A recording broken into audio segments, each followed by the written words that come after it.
बिस्मिल्लाहिर्रहमानिर्रहीम। अस्सलाम वालेकुम डियर स्टूडेंट्स।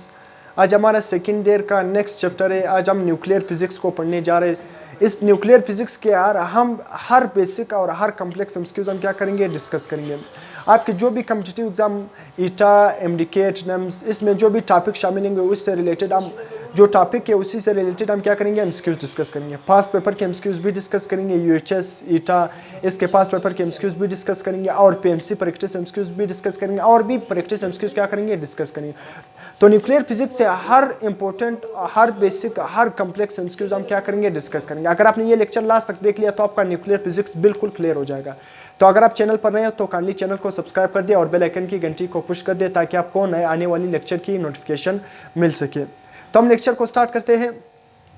सबसे पहला MCQs, if the half life of a radio active element is 140 days, आपको हाफ लाइफ गिवन क्या है, 40 डेज हाफ लाइफ गिवन है। After how many days 1/16 of the atom 1/60 of the atom left. Simple, आपने यहाँ पर क्या find करना है, आपको क्या गिवन है, हाफ लाइफ गिवन है और ये 1/16। इसका मतलब क्या है, नंबर ऑफ हाफ लाइफ आपको भी गिवन है। आपने क्या फाइंड करना है, टोटल, मतलब इतने टाइम के बाद कितना एटम, वो रेडियो एक्टिव एटम कितना लेफ्ट होगा। सिंपल, आपने एक हाफ लाइफ का फार्मूला पढ़ा होगा कि half life is equal to total time divided by number of half life. ये फार्मूला है। हाफ लाइफ से रिलेटेड जो भी एमसीक्यूज आते जाएंगे मैं फार्मूले क्या करूंगा, लिखता जाऊंगा। सबसे पहला फार्मूला ये, आपने हाफ लाइफ का क्या करना है, याद करना है कि half life is equal to total time divided by number of half lives. अब आपने क्या करना है, ये टेबल में, अब मैं एमसीक्यूज को पहले सॉल्व नहीं करूंगा, ये टेबल आपने याद करना है। यहाँ पर ये टेबल जो पंजाब टेक्स्ट बुक में क्या है लिखा हुआ है, पंजाब टेक्स्ट बुक आप देखोगे तो ये टेबल गिवन है हाफ लाइफ से रिलेटेड। वहाँ पर क्या लिखा हुआ है, नंबर ऑफ हाफ लाइफ्स अनडिकेड, फिर लिखा हुआ है सेकंड कॉलम में क्या लिखा है, अनडिकेड एटम, थर्ड कॉलम में क्या लिखा हुआ है, डिकेड एटम। अनडिकेड एटम का मतलब क्या है, जो लेफ्ट, जो बाकी होंगे, मतलब जो डिके नहीं हो जाएंगे। डिके का मतलब क्या है, जो बिल्कुल डिके हो जाते हैं। अब नंबर ऑफ हाफ लाइफ्स, अगर एक हाफ लाइफ, मतलब एक हाफ लाइफ गुजर गया ना, मतलब एक हाफ लाइफ गुजर गया तो एटम कितना डिके हो जाएगा, मतलब अनडिके कितना बाकी रहेगा, 50% क्या होगा, अनडिकेड होगा और 50% क्या होगा, डिकेड होगा एक हाफ लाइफ के बाद। इस तरह मैं यहाँ पर लिखूंगा। लेट्स सपोज अगर कोई भी एटम वो इनिशियली कितना प्रेजेंट था, वो 100 ग्राम, एक हाफ लाइफ के बाद तो क्या हो जाएगा, 50 ग्राम क्या हो जाएगा, बच जाएगा। पहले क्या था, 100 ग्राम था, अब एक हाफ लाइफ के बाद वो 50 क्या हो जाएगा, 50 बच जाएगा। तो इसलिए डिके भी कितना हो गया, 50, और जो अनडिके मतलब लेफ्ट कितना भी हो गया, मतलब बचा भी गया, रिमेनिंग भी कितना हो गया, 50, मतलब डिके 50 और लेफ्ट अनडिके भी कितना था, 50। n/2 n/2 n नोट का मतलब क्या है, नंबर ऑफ इनिशियल एटम से जो अनडिकेड एटम, ओरिजिनल एटम इसको भी कहते हैं, या नंबर ऑफ इनिशियल एटम। इसके बाद अगर दो हाफ लाइफ गुजर जाए, क्या नंबर ऑफ हाफ लाइफ कहते हैं, 2। अगर 2 हाफ लाइफ गुजर जाएंगे तो इनिशियल एटम क्या हो जाएगा, कितना, हाफ का भी हाफ हो जाएगा, n/4 क्या होगा, n। कुछ बुक में क्या लिखा हुआ है, सिंपल इनिशियल n नोट नहीं लिखा हुआ है, सिंपल क्या लिखा है, 1/4, इसी तरह फिर 1/8, 1/16, 1/32। तो मैंने इस तरह लिखा है n naught divided by 4। n का मतलब क्या है, नंबर ऑफ इनिशियल एटम। तो क्या हो जाएगा, हाफ का भी हाफ हो जाएगा। अगर यहाँ पर क्या है, एक हाफ लाइफ गुजर जाएगा तो 50 का क्या बन जाएगा, 50 ग्राम से क्या हो जाएगा, 25। सही है। तो अब 2 हाफ लाइफ गुजरने के बाद अगर आपसे पूछो 2 हाफ लाइफ गुजर गई, या लिखा हुआ है n/4, मतलब n/4 लिखा था, या 2 हाफ लाइफ गुजर गई। सही है। अगर 2 हाफ लाइफ गुजर गए तो इनिशियली एटम कितना अनडिकेड होगा, मतलब जो बाकी रहेगा, n/4, मतलब हाफ का भी हाफ हो जाएगा। सही है, 25%। यहाँ पर मैंने एग्जाम्पल के तौर पर भी लिखा है। तो n/4 क्या है, अनडिकेड रहेगा, या अगर आप परसेंटेज में बताओगे 25% अनडिकेड होगा। जब 2 हाफ लाइफ गुजर जाए तो 25% क्या होगा, अनडिकेड होगा, लेफ्ट होगा, रिमेनिंग होगा। जबकि 3/4 या 3n डिवाइडेड बाई 4, मतलब n इसलिए मैंने लिखा है नंबर ऑफ इनिशियल एटम, जो ओरिजिनल एटम है, मतलब ओरिजिनल एटम से क्या होगा, 3 divided by 4, 3n divided by 4, मतलब 75% क्या हो जाएगा, decade. 2 half life, number of half life क्या है, 2, यहाँ पर मैंने 2 लिखा है। अगर 2 हाफ लाइफ गुजर गए तो एटम क्या होगा, n/4, मतलब क्या होगा, जो बाकी रहेगा अनडिकेड कितना होगा, 25% अनडिकेड रहेगा, या 1/4 क्या होगा, अनडिकेड होगा। जबकि 3/4 क्या होगा, डिकेड हो जाएगा, या आप सिंपली कह सकते हो 75% क्या हो जाएगा, डिकेड हो जाएगा। सही है। इसके बाद अगर 3 हाफ लाइफ गुजर गए, अगर 3 हाफ लाइफ गुजर, आपने किस तरह इंडिकेट करना है कि 3 हाफ लाइफ गुजर के नीचे क्या आएगा, डिनोमिनेटर में 8 आ जाएगा, चाहे डिकेड हो चाहे अनडिकेड हो चाहे डिकेड हो, से नीचे क्या आ जाएगा 3। अगर 4 हाफ लाइफ गुजर जाएगा तो नीचे क्या आ जाएगा 16। अगर 5 हाफ लाइफ गुजर जाए नीचे क्या आ जाएगा 32, चाहे अनडिकेड हो चाहे डिकेड हो। तो इस तरह आपने क्या करना है, मालूम करना है। अब 3 हाफ लाइफ अगर गुजर गए, 3 हाफ लाइफ गुजर गए तो इनिशियल एटम क्या होगा, NO डिवाइडेड बाई 8, सही है। मतलब n/4 का भी हाफ हो जाएगा, मतलब क्या होगा 1/8 या NO divided by 8, number of original atom divided by 8। तो कितना अनडिकेड लेफ्ट कितना होगा, रिमेनिंग कितना होगा। अगर 3 हाफ लाइफ गुजर गए तो 3 हाफ लाइफ आप किस तरह पहचानोगे, नीचे डिनोमिनेटर में क्या आएगा 8 आएगा, तो 12.5% क्या होगा, अनडिकेड होगा, रिमेनिंग होगा वो एटम, सही है। जबकि 7/8 या NO divided by 8, NO divided by 8, NO का मतलब क्या है, नंबर ऑफ इनिशियल एटम, या सिंपल कुछ बुक में क्या लिखा हुआ है, प्रैक्टिस बुक में लिखा है 7/8, ये NO मतलब नंबर ऑफ ओरिजिनल एटम लिखे नहीं हुए, तो अपने से कंफ्यूज नहीं होना है। तो डिकेड कितना हो जाएगा, अगर 3 हाफ लाइफ गुजर गए तो 7 डिवाइडेड बाई 8 मतलब 87% क्या हो जाएगा, 87.5% क्या हो जाएगा, डिकेड हो जाएगा। अगर 3 हाफ लाइफ क्या हो जाएंगे, गुजर जाएंगे। तो आपने किस तरह डिकेड और अनडिकेड को किस तरह आपने खुद लिखना। अगर 3 हाफ लाइफ गुजर गए तो डिनोमिनेटर में क्या आएगा 8 आ जाएगा, 1/8, जबकि डिकेड क्या, अनडिकेड क्या होंगे 1/8, जबकि डिकेड क्या हो जाएंगे 7/8। जो डिनोमिनेटर है उसे एक अपने कम लिखना है ऊपर, तो 7/8, जिस तरह आपको यहाँ पर भी नजर आ रहा है। डिकेड एटम कितने हैं, 3 डिवाइडेड बाई 4, तो नीचे क्या है 4 और ऊपर क्या लिखना है 3, मतलब नीचे वाले से एक कम लिखना है, सही है। अगर 4 हाफ लाइफ गुजर गए तो क्या है 1/8, क्या है 1/8 का भी हाफ हो जाएगा, n0/16, 1/16 या सिंपली को NO divided by 16, number of initial atom divided by 16 या 1 डिवाइडेड बाई 16। तो अगर 4 हाफ लाइफ गुजर जाए, नंबर ऑफ हाफ लाइफ कितने गुजर गए, ये क्या है number of half life. Number of half life अगर 4 गुजर गए तो याद रखना अनडिकेड जो लेफ्ट होंगे, बाकी रेडियो एक्टिव जो डिकेड नहीं होंगे, अनडिकेड होंगे, वो 6.25% रह जाएंगे। जबकि 15 डिवाइडेड बाई 16 क्या हो जाएंगे, डिकेड हो जाएंगे। कब, जब क्या हो 4 हाफ लाइफ गुजर जाए, मतलब परसेंटेज में 93.75 एटम क्या हो जाएंगे, डिकेड हो जाएंगे, सही है। तो डिनोमिनेटर में 16 आना, जब डिनोमिनेटर में 16 आ जाएगा तो आपने पहचान लेना है कि कितने हाफ लाइफ गुजर गए, 4 गुजर गए, सही है। अगर डिनोमिनेटर में 8 आ जाए तो आपने समझ लेना है कितने हाफ लाइफ गुजर गए थी। डिनोमिनेटर में 4 आ जाए तो आपने समझ लेना है कितने हाफ लाइफ गुजर गए, 2 हाफ लाइफ। डिनोमिनेटर में 2 आ जाए तो आपने क्या समझ लेना है कि 2, नंबर ऑफ हाफ लाइफ कितने गुजर गए 2। तो इसलिए फिर आपने नंबर ऑफ हाफ लाइफ की जगह ये पुट कर देना है, वो इनडायरेक्टली आपको नंबर ऑफ हाफ लाइफ देते हैं, सही है। अभी मैं यहाँ पर बताऊंगा। अगर क्या है नंबर ऑफ हाफ लाइफ कितने गुजर गए 5, तो n डिवाइडेड बाई 32, वो n/16 का भी क्या हो जाएगा हाफ, सही है। n divided by 32, 1 divided by 32 या NO divided by 32, number of original atom divided by 32, 1 divided by 32 भी आप लिख सकते हो, सही। जब ओरिजिनल एटम नहीं गिवन हो तो आप 1 क्या करोगे, ओरिजिनल एटम की जगह क्या करोगे 1 लेट करोगे, सही। तो 1 डिवाइडेड बाई 32 या NO डिवाइडेड बाई 32। अगर 5 हाफ लाइफ गुजर गए ना तो अनडिकेड मतलब जो डिकेड नहीं होंगे वो कितने बाकी रह जाएंगे 3.125%, जबकि डिकेड कितने हो जाएंगे 31 डिवाइडेड बाई 32, 31 डिवाइडेड बाई 32 मतलब 96.825% क्या हो जाएंगे, डिकेड हो जाएंगे। इसी तरह अगर 6 हाफ लाइफ गुजर जाएंगे तो n डिवाइडेड बाई 64 आ जाएगा, इसी तरह क्या आ जाएगा n डिवाइडेड बाई 64। तो आप चलते जाओगे, तो इस तरह ये अनडिकेड और डिकेड आपने इस तरह मालूम करने। तो इस टेबल से सारे जो पंजाब टेक्स्ट बुक में गिवन है ये टेबल, अगर आपने ये याद कर लिया ना, इसको समझ लिया ना, तो अक्सर एमसीक्यूज इस टेबल से आते हैं, सही है। अब मैं इस एमसीक्यूज को मैं क्या करूंगा, सोल्व करूंगा। आपको 1/16 मतलब आप 1/16 का मतलब क्या है, कितने हाफ लाइफ गुजर गए। 1/16 कहाँ पर आ रहा है, मतलब कितने हाफ लाइफ गुजर गए, 4 हाफ लाइफ गुजर गए। आपको क्या गिवन है, indirectly number of half life given है।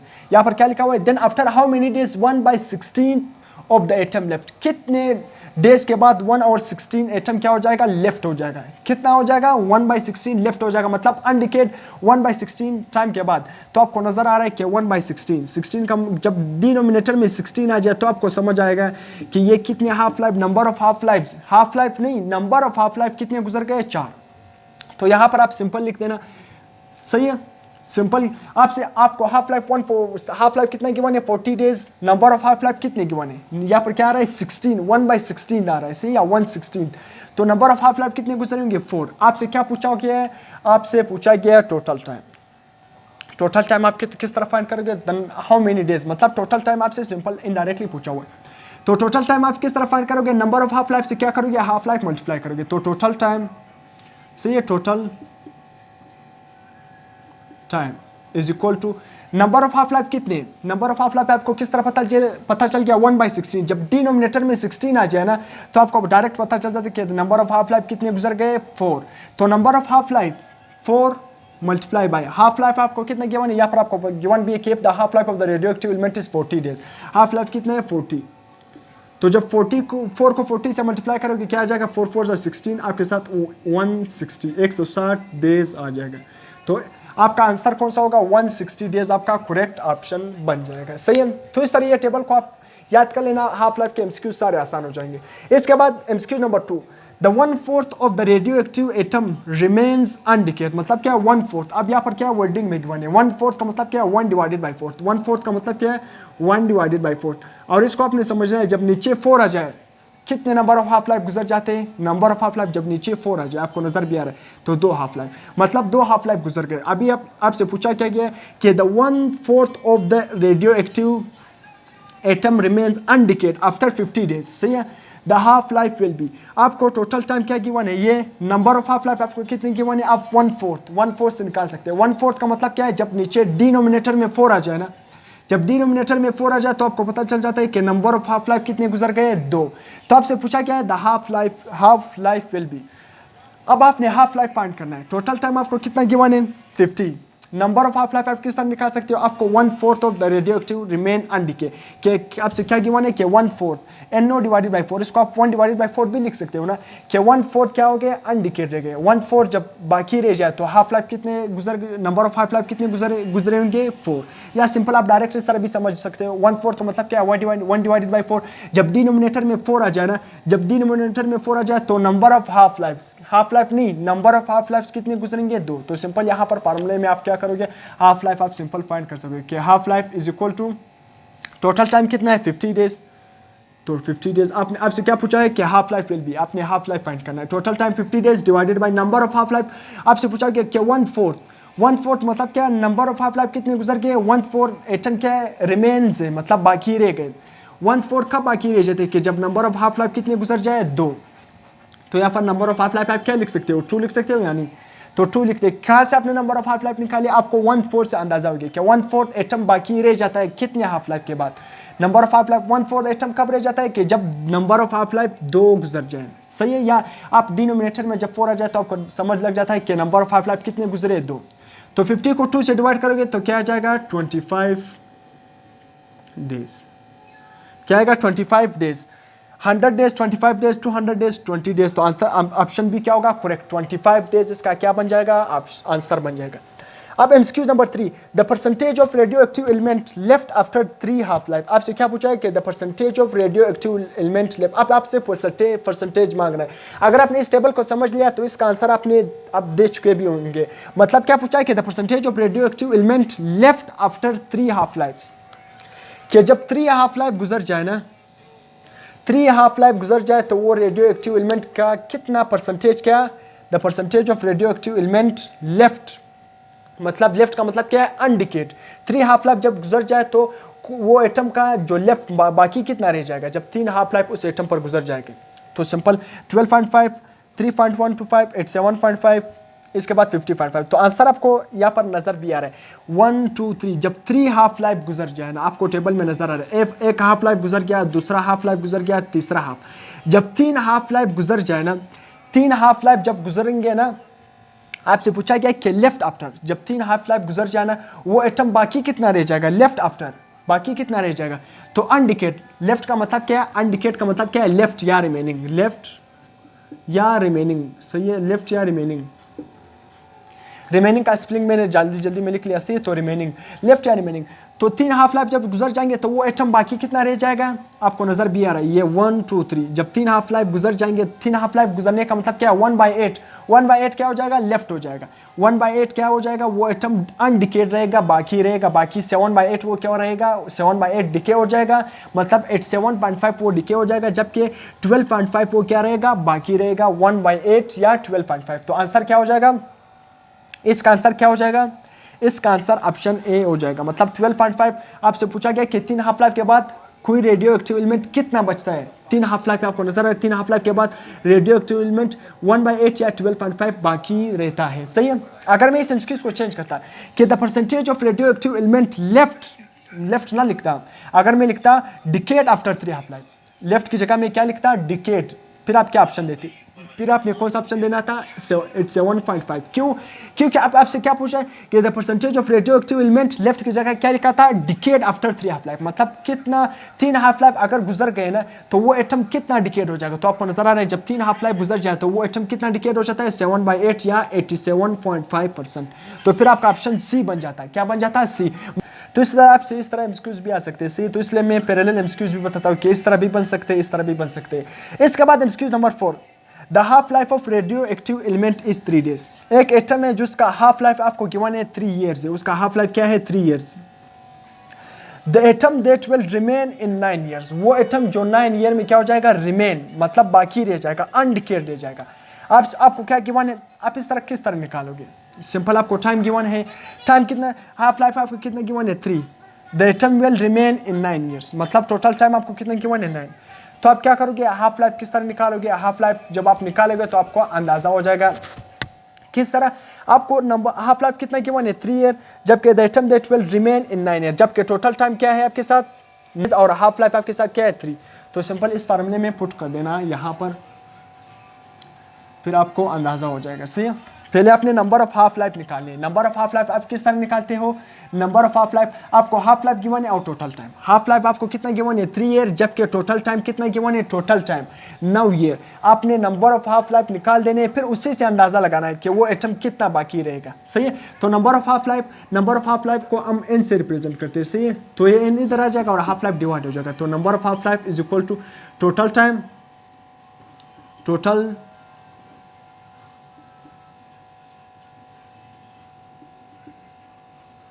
डिवाइडेड बाय हाफ लाइफ, सही है। तो यहाँ पर मैं लिखूंगा टोटल टाइम कितना है 9 ईयर, जबकि हाफ लाइफ आपके साथ क्या है 3 ईयर। तो 3 1 जार 3, 3 3 जार 9, सही है। 3 1 जार 3, 3 3 जार 9। अब नंबर ऑफ हाफ लाइफ क्या है गया 3, एन आपके साथ क्या है गया 3। अब आप खुद अंदाजा लगा सकते हो कि जब n क्या जाए 3, नंबर ऑफ हाफ लाइफ क्या है, नंबर ऑफ हाफ लाइफ को हम n से रिप्रेजेंट करते हैं। यहाँ पर मैं भी लिख रहा हूँ कि जब 3 हाफ लाइफ गुजर जाए ना, तो मतलब आपको डेटा देकर अब आपसे पूछा गया कि हाफ लाइफ 3 ईयर है, टोटल टाइम 9 ईयर्स है, तो 9 ईयर के बाद वो एटम कितना रिमेन रहेगा। तो आपने नंबर ऑफ हाफ लाइफ निकाले, नंबर ऑफ हाफ लाइफ 3 है, जब 3 हाफ लाइफ गुजर जाते हैं तो वो एटम कितना बाकी रह जाता है 1/8 या सिंपल 12.5%। यहाँ पर आपको परसेंटेज में पूछा था, यहाँ पर आपसे सिंपल इनडायरेक्टली पूछा है, यहाँ पर डेटा देकर फिर पूछा है, थोड़ा डेटा देकर आपसे आपने न्यूमेरिकल करके, यहाँ पर तो डायरेक्ट दिया था, सही है। मगर यहाँ पर डेटा देकर आपसे पूछा, तो ये फार्मूला आपने याद रखना है। नंबर ऑफ हाफ लाइफ 3 आपने निकाल लिया 3, जब 3 हाफ लाइफ गुजर जाए तो वो एटम बाकी कितना रह जाएगा 1/8 या 12.5। तो यहाँ पर 1/8, 7/8, 3 डिवाइडेड बाई 4 या 1/4, तो कितना रह जाएगा 1/8। यहाँ पर क्या लिखा हुआ है रिमेन, रिमेन्स का मतलब क्या है, यहाँ पर लेफ्ट रिमेन या अनडिकेड, तो रिमेन कितना हो जाएगा, बाकी कितना रह जाएगा 1/8। अगर मैं इस एमसीक्यूज को चेंज करूँ, सही है, अगर मैं क्या लिखूँ, सही, इसका आंसर क्या बन गया 1/8, क्योंकि नंबर ऑफ हाफ लाइफ कितने गुजरे थे 3, जब 3 हाफ लाइफ गुजर जाएंगे तो वो एटम रिमेन कितना बाकी, रिमेनिंग कितना होगा, मतलब लेफ्ट कितना होगा, अनडिकेड कितना होगा 1/8। तो ऑप्शन ए क्या होगा, करेक्ट होगा। अगर मैं इस एमसीक्यूज को उसी तरह लिखता कि the half life of radio active element is 3 years, सही है, द एटम विल रिमेन की जगह में क्या लिखता, रिमेन की जगह में क्या लिखता, डिकेड लिखता, सही है, डिकेड सही। अब मैंने इस एमसीक्यूज को चेंज कर दिया, डिकेड इन 9 ईयर। तो फिर आप उसी तरह total time divided by half life आपके साथ 3 है और टोटल टाइम 9, तो 9 divided by 3, number of half life 3 ही गुजरे। अब आपसे पूछा हुआ कि डिकेड कितने होंगे, तो आप यहाँ से अंदाजा निकाल सकते हो कि नंबर ऑफ हाफ लाइफ कितने गुजरे, एन कितना आ रहा है 3। जो जब 3 हाफ लाइफ गुजर जाएंगे तो अनडिकेड क्या हो जाएगा 1/8, मगर वो अनडिकेड नहीं पूछा है। अब सेकंड एमसीक्यूज मैंने इसको चेंज कर लिया, वो आपसे डिकेड पूछा है कि डिकेड कितने हो जाएंगे, तो डिकेड 7/8, डिकेड कितने हो जाएंगे 7/8 या 87.5%। तो फिर अगर डिकेड पूछा तो फिर आपका ऑप्शन क्या हो जाता, बी ऑप्शन क्या हो जाता, बन जाता। फिर सेकंड केस में आपका ऑप्शन क्या बन जाता, बी। मगर सही, अगर डिकेड का केस आता तो ऑप्शन क्या था 7/8, मगर जो ओरिजिनल एमसीक्यूज था वो क्या लिखा था, रिमेन्स। अगर वो आपसे पूछे रिमेनिंग एटम कितने होंगे, मतलब अनडिकेड कितने होंगे, तो फिर क्या बन जाता 7/8। अगर वो आपसे पूछता है कि डिकेड सही है, मतलब डिकेड कितने हो गए, तो फिर क्या बचता एमसीक्यूज क्या था 7/8। तो इस तरह दोनों एमसीक्यूज, मतलब मैंने दोनों ही तरह से रिमेनिंग और डिकेड दोनों ही का आपको समझा लिया। तो आपने दोनों ही को क्या करना है, याद करना है, सही है। तो ये टेबल आपने नोट करना है, ये टेबल से बहुत सारे एमसीक्यूज आती है। अब आने वाले एमसीक्यूज में भी ये टेबल आपको काम आएगा। तो यहाँ मेरे साइड पे हो जाता हूँ, आप इसका स्क्रीनशॉट ले सकते हो। उसके बाद हम क्या करेंगे, नेक्स्ट एमसीक्यूज क्या करेंगे, डिस्कस करेंगे। MCQ number 5. The half-life of polonium is 140 days. After how many days 16 gram polonium will be reduced to 1 ग्राम? ये फास्ट पेपर का MCQ है। आपसे पूछा गया है कि जो पोलोनियम है उसका हाफ लाइफ 140 डेज है। आफ्टर हाउ मेनी डेज, आपसे मतलब फिर टाइम पूछ रहा है, क्या है टोटल टाइम पूछ रहा है। वो आपसे पूछ रहे कि कितने टाइम में 16 ग्राम पोलोनियम रिड्यूस हो जाएगा 1 ग्राम तक। अब सिंपल आप क्या करोगे, मैं यहाँ पर लिख रहा हूँ 16 ग्राम पोलोनियम तक, एक हाफ लाइफ गुजर गया, कितना बच गया 8 ग्राम। फिर एक और हाफ लाइफ गुजर गया, कितना बच गया 4 ग्राम। फिर एक और हाफ लाइफ गुजर गया, कितना बच गया 2 ग्राम। फिर एक और हाफ लाइफ गुजर जाएगा, कितना बच जाएगा 1 ग्राम।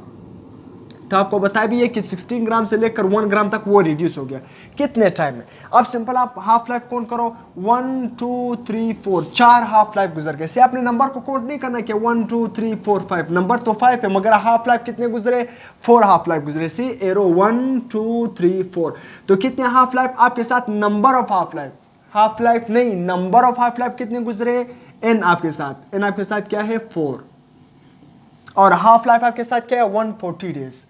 हाफ लाइफ आपके साथ क्या है, आपको डेटा में गिवन है 140 डेज। आपको क्या गिवन, आपसे क्या पूछा कि टाइम फाइंड करो, कितने टाइम के बाद वो 16 ग्राम से लेकर 1 ग्राम तक रिड्यूस हो जाएगा। तो सिंपल वही फार्मूला यूज करो कि मैं अभी इसको मिटा रहा हूं, सही है, कि half life is equal to total time divided by number of half life. आपको हाफ लाइफ भी गिवन है, नंबर ऑफ हाफ लाइफ भी आपको पता चल गया 4 थे, सही है, और हाफ लाइफ 140 डेज है। तो सिंपल टोटल टाइम आपको पता चल जाएगा, total time is equal to 4 multiply by 140। तो 4 को 140 से मल्टीप्लाई करो, आपके साथ आंसर आ जाएगा, सही है। ऑलमोस्ट 140 को 4 से मल्टीप्लाई करोगे, 4 0 0 4 4 16, एक यहाँ पर 4 1 4 5 5 60, आपके साथ क्या बन जाएगा, इसका आंसर बन जाएगा। तो आपके साथ करेक्ट आंसर क्या बन गया, ऑप्शन ए। ये फर्स्ट पेपर का एमसीक्यूज है। MCQs number 6, the half life of radium is 1600। Half life मतलब 1600 ईयर है, जो रेडियम में उसका हाफ लाइफ 1600 ईयर है। ये वैसे एमसीक्यूज, प्रैक्टिस एमसीक्यूज में आपसे इंफॉर्मेशन बेस्ड एमसीक्यूज भी पूछा जा सकता है कि रेडियम का हाफ लाइफ क्या है। रेडियम का जो हाफ लाइफ है, ये आपने याद करना है, आपके बुक में टेबल गिवन भी है।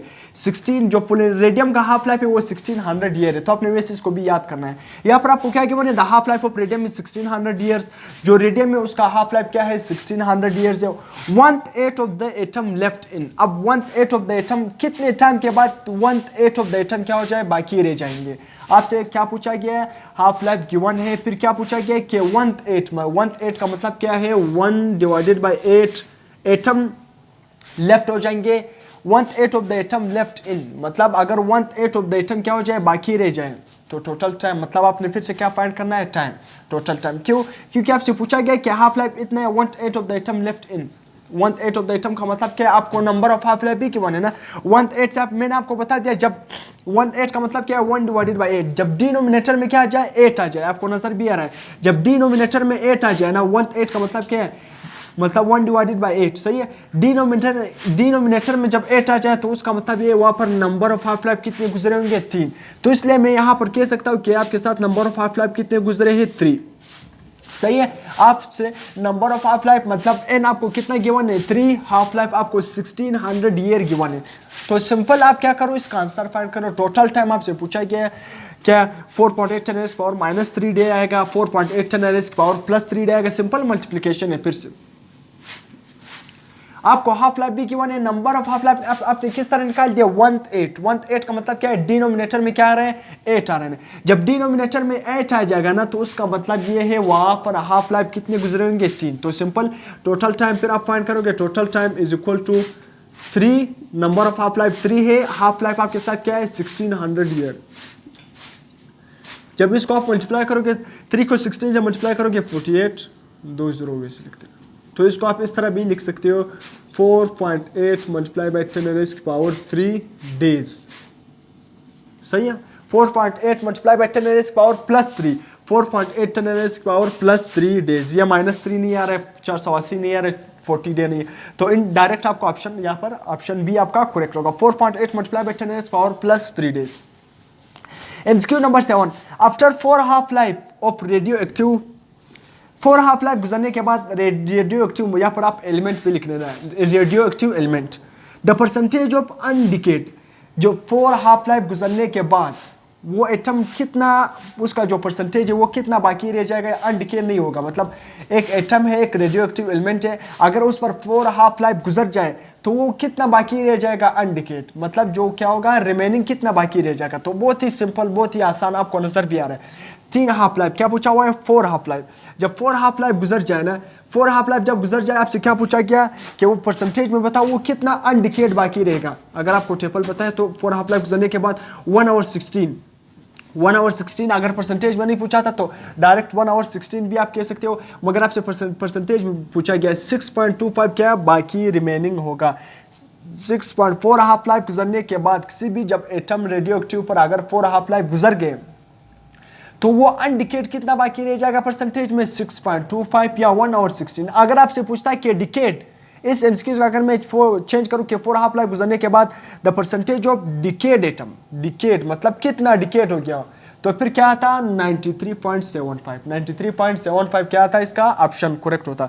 एमसीक्यू नंबर 8, यहाँ पर याद रखना अनडिकेड एटम अगर आपने फाइंड करना है, वो ये एक फार्मूला है वो आ रहा है, वो फार्मूला क्या है कि n is equal to n0 divided by 2 की पावर n। ये कौन सा फार्मूला है, अगर आपने अनडिकेड एटम फाइंड करने हो तो ये फार्मूला आपने क्या करना है, यूज करना है।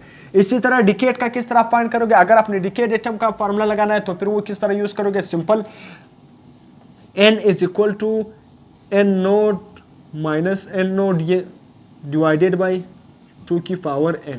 ये क्या है, अगर आपने डिकेड एटम फाइंड करने हो तो ये फार्मूला यूज करो, अगर आपने क्या हो undecayed atom, undecayed remaining left atom find करने हो तो ये फार्मूला यूज करो, 2 की पावर n। n आपको पता है n क्या है, number of half life, n क्या है, नंबर ऑफ हाफ लाइफ। सही है, ये फार्मूला अभी यूज होगा, आने वाले एमसीक्यूज में यूज होगा। MCQ number 8, the half life of radium is 1600 year. फिर आपको क्या है कि ये भी प्रैक्टिस एमसीक्यूज है, ये भी पीएमसी प्रैक्टिस एमसीक्यूज, पीएमसी का एमसीक्यूज है। हाफ लाइफ ऑफ रेडियम, आपको रेडियम का हाफ लाइफ 1600 ईयर गिवन है। What is the number of undecayed after 64 year. आपको क्या गिवन है, हाफ लाइफ गिवन है, आपसे पूछा क्या है कि कितना नंबर बच जाएगा, अनडिकेड कितना बाकी रह जाएगा 64 ईयर्स के बाद। 64 ईयर मतलब 64 ईयर के बाद नहीं, 6400 ईयर के बाद कितना अनडिकेड बाकी रह जाएगा। तो सिंपल, बहुत ही आसान, ये फार्मूला आप यूज करो, simple number of half life आप क्या करो, फाइंड करो। आप किस तरह नंबर ऑफ हाफ लाइफ आप फाइंड कर सकते हो, इन दोनों फार्मूले को मैं अभी मिटा रहा हूं। चलो मैं यहां पर करता, उसको मैंने वैसे मिटा लिया यहां। सही है, आप क्या करोगे, सबसे पहले n मतलब नंबर ऑफ हाफ लाइफ क्या करोगे, फाइंड करोगे। n किस तरह फाइंड करोगे, सिंपल, आपको पता है n आप किस तरह फाइंड करते हो, n is equal to total time divided by क्या करोगे, हाफ लाइफ। आपको हाफ लाइफ कितना गिवन है रेडियम का 1600 और टोटल टाइम क्या है 6400, तो 6400 हाफ लाइफ क्या है 1600 तो 2020 के साथ कैंसिल, 2 8 जा 16, 2 3 जा 6, 2 2 जा 4, सही है, 2 4 जा 8, 2 1 जा 2, 2 6 जा 12, सही है, 4 1 जा 4, 4 4 जा 16। तो आपके साथ नंबर n क्या गया, n आपके साथ क्या गया 4। ये बात आपने नोट करना है, नंबर ऑफ हाफ लाइफ आपके साथ क्या है, क्या 4। अब अगर आपने वो अनडिकेड वाला फार्मूला यूज करना है, अनडिकेड वाला फार्मूला क्या है, n is equal to n0 divided by 2 की पावर n। सही है, n नोट का मतलब क्या है, ओरिजिनल एटम। n नोट का मतलब क्या है, ओरिजिनल एटम। इस एमसीक्यूज में कहीं आपको गिवन है कि ओरिजिनल एटम इतने मौजूद है। अगर ओरिजिनल एटम मौजूद नहीं थे, आपको नहीं बताया था कि ओरिजिनल एटम इतने, तो फिर आपने n नोट की जगह क्या कंसीडर करना है, 1 कंसीडर करना है। अगर आपको ओरिजिनल एटम डेटा में गिवन नहीं थे तो फिर आपने n नोट की जगह क्या कंसीडर करना है 1 कंसीडर करना है। आपने बताने हैं अनडिकेड एटम, तो सिंपल 1 की जगह आपने क्या कंसिडर करना है 1। लेट सपोज आपको कुछ टाइम के लिए आप ये टेबल भूल जाओ, अगर आपको टेबल पता नहीं था, आपको टेबल याद नहीं था, तो फिर आप इस फार्मूले से भी निकाल सकते हो। सही, ये फार्मूला अनडिकेड एटम वाला। सही है, क्या करोगे अब ये नंबर ऑफ हाफ लाइफ तो 4 आ गया, इसको मैं मिटा रहा हूँ। सही है, ये आपके साथ 4 आ गया, तो सिंपल आप क्या करोगे, यही फार्मूला यूज करोगे, n is equal to n naught. मैंने बताया n नोट का मतलब क्या है, ओरिजिनल एटम। ओरिजिनल एटम यहाँ पर एमसीक्यूज में गिवन नहीं है, तो फिर आप क्या कंसिडर करोगे 1 कंसिडर करोगे, n की जगह 1 कंसिडर करोगे, डिवाइडेड बाई 2 की पावर क्या लोगे n, number of half life. n आपने क्या फाइंड किया था 4, तो 2 की पावर 4, तो ये क्या आ गया 1 और 16 आपके साथ क्या हो गया अनडिकेड एटम। 1 और 16 आपके साथ क्या होगा अनडिकेड एटम, इसका ऑप्शन करेक्ट हो जाएगा। अगर वो आपसे पूछता कि द नंबर ऑफ डिकेड अन मिटा देता डिकेड एटम आपसे पूछता, फिर ऑप्शन क्या बनता 15 और 16, फिर ऑप्शन क्या बनता 15 और 16। अगर डिकेड एटम आपसे पूछता तो फिर ऑप्शन क्या बनता 15 और 16 से। मगर अभी आपसे अनडिकेड पूछा हुआ है, अनडिकेड आप टेबल से भी बता सकते हो। n क्या आया था नंबर, n 4 आया था। जब 4 हाफ लाइफ गुजर जाए ना, 4 हाफ लाइफ गुजरने के बाद अनडिकेड है, मतलब अनडिकेड एटम जो लेफ्ट बाकी रहते 1 और 16 बाकी रहते या 6.25% में बाकी रहते, या आप कह सकते हो जो डिकेड होते वो 15 और 16 या 93.75 से। इसका ऑप्शन ए करेक्ट हो गया, अनडिकेड एटम 1 और 16। अगर डिकेड पूछता तो फिर 15 और 16 क्या होता ऑप्शन करेक्ट होता। तो फिर आप कौन सा डिकेड वाला फार्मूला यूज भी कर सकते थे, अगर आपको n पता नंबर ऑफ हाफ लाइफ आप फाइंड करते थे, तो फिर डिकेड वाला फार्मूला किस तरह है, n नोट को आप कॉमन ले लो, यहां पर क्या लिखो n-1 डिवाइडेड बाय 2 की पावर क्या लो 4। सही, इसको आप हल करोगे तो आपके साथ 15 और 16 क्या बन जाएगा आंसर। मतलब ये क्या है डिकेड एटम के लिए फार्मूला। अगर आपने डिकेड एटम फाइंड करना है तो ये फार्मूला यूज करो जो अभी मैंने नीचे लिखा था। अगर n कॉमन लोगे तो 1-1, अगर n कॉमन नहीं लोगे तो क्या होगा n-n डिवाइडेड बाय 2 की पावर n। सही है, तो मैंने n कॉमन ले लिया, मतलब ओरिजिनल एटम कॉमन ले लिया 1-1। आपने कंफ्यूज नहीं होना है कि यहाँ पर क्या लिखा था, यहाँ पर भी, यहाँ पर मैंने सिर्फ n को कॉमन ले लिया। सही, ये नंबर ऑफ डिकेड एटम के लिए फार्मूला आपने यूज करना है। इसके बाद excuse number 9, the half life of an element. आपको क्या एक एलिमेंट है उसका हाफ लाइफ क्या है 4 days, the original atom is 200। अब यहाँ पर आपको ओरिजिनल एटम गिवन है, अब अनडिकेड वाला फार्मूला आपको ये फार्मूला अपने जेन में रखना है। अगर उसने अनडिकेड पूछे थे तो ये फार्मूला यूज करोगे, अगर उसने डिकेड पूछे थे तो जो यहाँ पर मैंने लिखा था वो आपने यूज करना है। द ओरिजिनल एटम कितने है 2000, ओरिजिनल एटम आपको 2000 गिवन है, ये आपको गिवन भी है 2000। The number of atom undecayed after 8 days. आपने क्या बताने हैं, नंबर ऑफ अनडिकेड एटम क्या करने हैं बताने हैं आफ्टर 8 डेज। अब आप सिंपल क्या करोगे, नंबर ऑफ अनडिकेड एटम आप किस तरह फाइंड करोगे, n is equal to n naught divided by 2 की पावर n। सही है, ये फार्मूला आपको आता है कि अनडिकेड एटम का फार्मूला क्या है, n is equal to n naught divided by 2 की पावर n। n नोट क्या है number of original atom, number of original atom क्या है 2000 और 2 की पावर n। अब n क्या है नंबर ऑफ हाफ लाइफ, आपको n पता नहीं है, नंबर ऑफ हाफ लाइफ पता नहीं है, तो नंबर ऑफ हाफ लाइफ आप क्या करोगे किस तरह पता करोगे, n किस तरह पता करते हैं, यही फार्मूला आपको पता था कि total time divided by half life. सही, total time divided by half life, आपको नंबर ऑफ हाफ लाइफ क्या हो जाएंगे पता चल जाएंगे। सही है, टोटल टाइम आपको कितना गिवन है 8 days, 8 divided by half life क्या है 4 डेज, 4 1 4 4 2 8, तो आपके साथ नंबर ऑफ हाफ लाइफ क्या बन गया 4, नंबर ऑफ हाफ लाइफ क्या बन गया 4। तो आपको n पता चल गया, n क्या हो गया, n क्या आ गया 4 आ गया। तो सिंपल आप इस फार्मूले में n की जगह 4 पुट कर लेना, आपके साथ क्या बन जाएगा आंसर 4 1 4 4 2 नहीं 4 नहीं था 2 2। नंबर ऑफ हाफ लाइफ आपके साथ क्या आ गया 2 आ गया। तो सिंपल इस फार्मूले में पुट कर देना, ओरिजिनल एटम क्या है 2000 2 की पावर n आपको पता चल गया, नंबर ऑफ हाफ लाइफ कितने आ गए 2, और यहाँ पर n की जगह 2 पुट कर लेना, आपके साथ आंसर आ जाएगा। यहाँ पर अभी मैं इसको हल कर रहा हूं, n क्या आया था n2, तो नंबर ऑफ अनडिकेड एटम हमें बताने, तो अनडिकेड वाला फार्मूला क्या था n is equal to n naught क्या है original atom, number of original atom, number of original atom क्या है मतलब जो पहले प्रेजेंट होंगे वो क्या है 2000 डिवाइडेड बाय 2 की पावर n। n क्या आया था 2, मतलब नंबर ऑफ हाफ लाइफ कितने आए थे, आपने 8 को क्या किया 4 पर डिवाइड किया था 2 आया था, तो 2000 डिवाइडेड बाय 2 की पावर 2 क्या आ जाएगा 4, 4 1 4, 2 2 4, 2 1 2, 0 पर जाएगा 2 0, 2 1 2, 2 5 10। तो आंसर क्या गया, नंबर आपके साथ अनडिकेड एटम कितने बच गए 500। अनडिकेड एटम कितने बच गए? 500। तो आपके साथ ऑप्शन बी क्या होगा? करेक्ट होगा। ऑप्शन बी क्या होगा? करेक्ट होगा। अगर वो आपसे पूछता है कि अनडिकेड की बजाय क्या पूछता है? डिकेड एटम, तो फिर आपने ये फार्मूला यूज नहीं करना, फिर आपने कौन सा फार्मूला यूज करना था? उसी तरह n is equal to n naught आपने कॉमन ले लेना था, 1 - 1 डिवाइडेड बाई 2 की पावर n। ये फार्मूला आपने यूज करना था। यहाँ पर एन नोट की जगह आपने क्या पुट करना था? 2000। फिर इसको हल करना था, जो आंसर आता था फिर वो आपके साथ क्या बनता है? Decade atom. अगर यहाँ पर आपसे डिकेड एटम नहीं पूछा है, आपसे अनडिकेड एटम पूछा है, तो इसलिए 500 आंसर क्या है?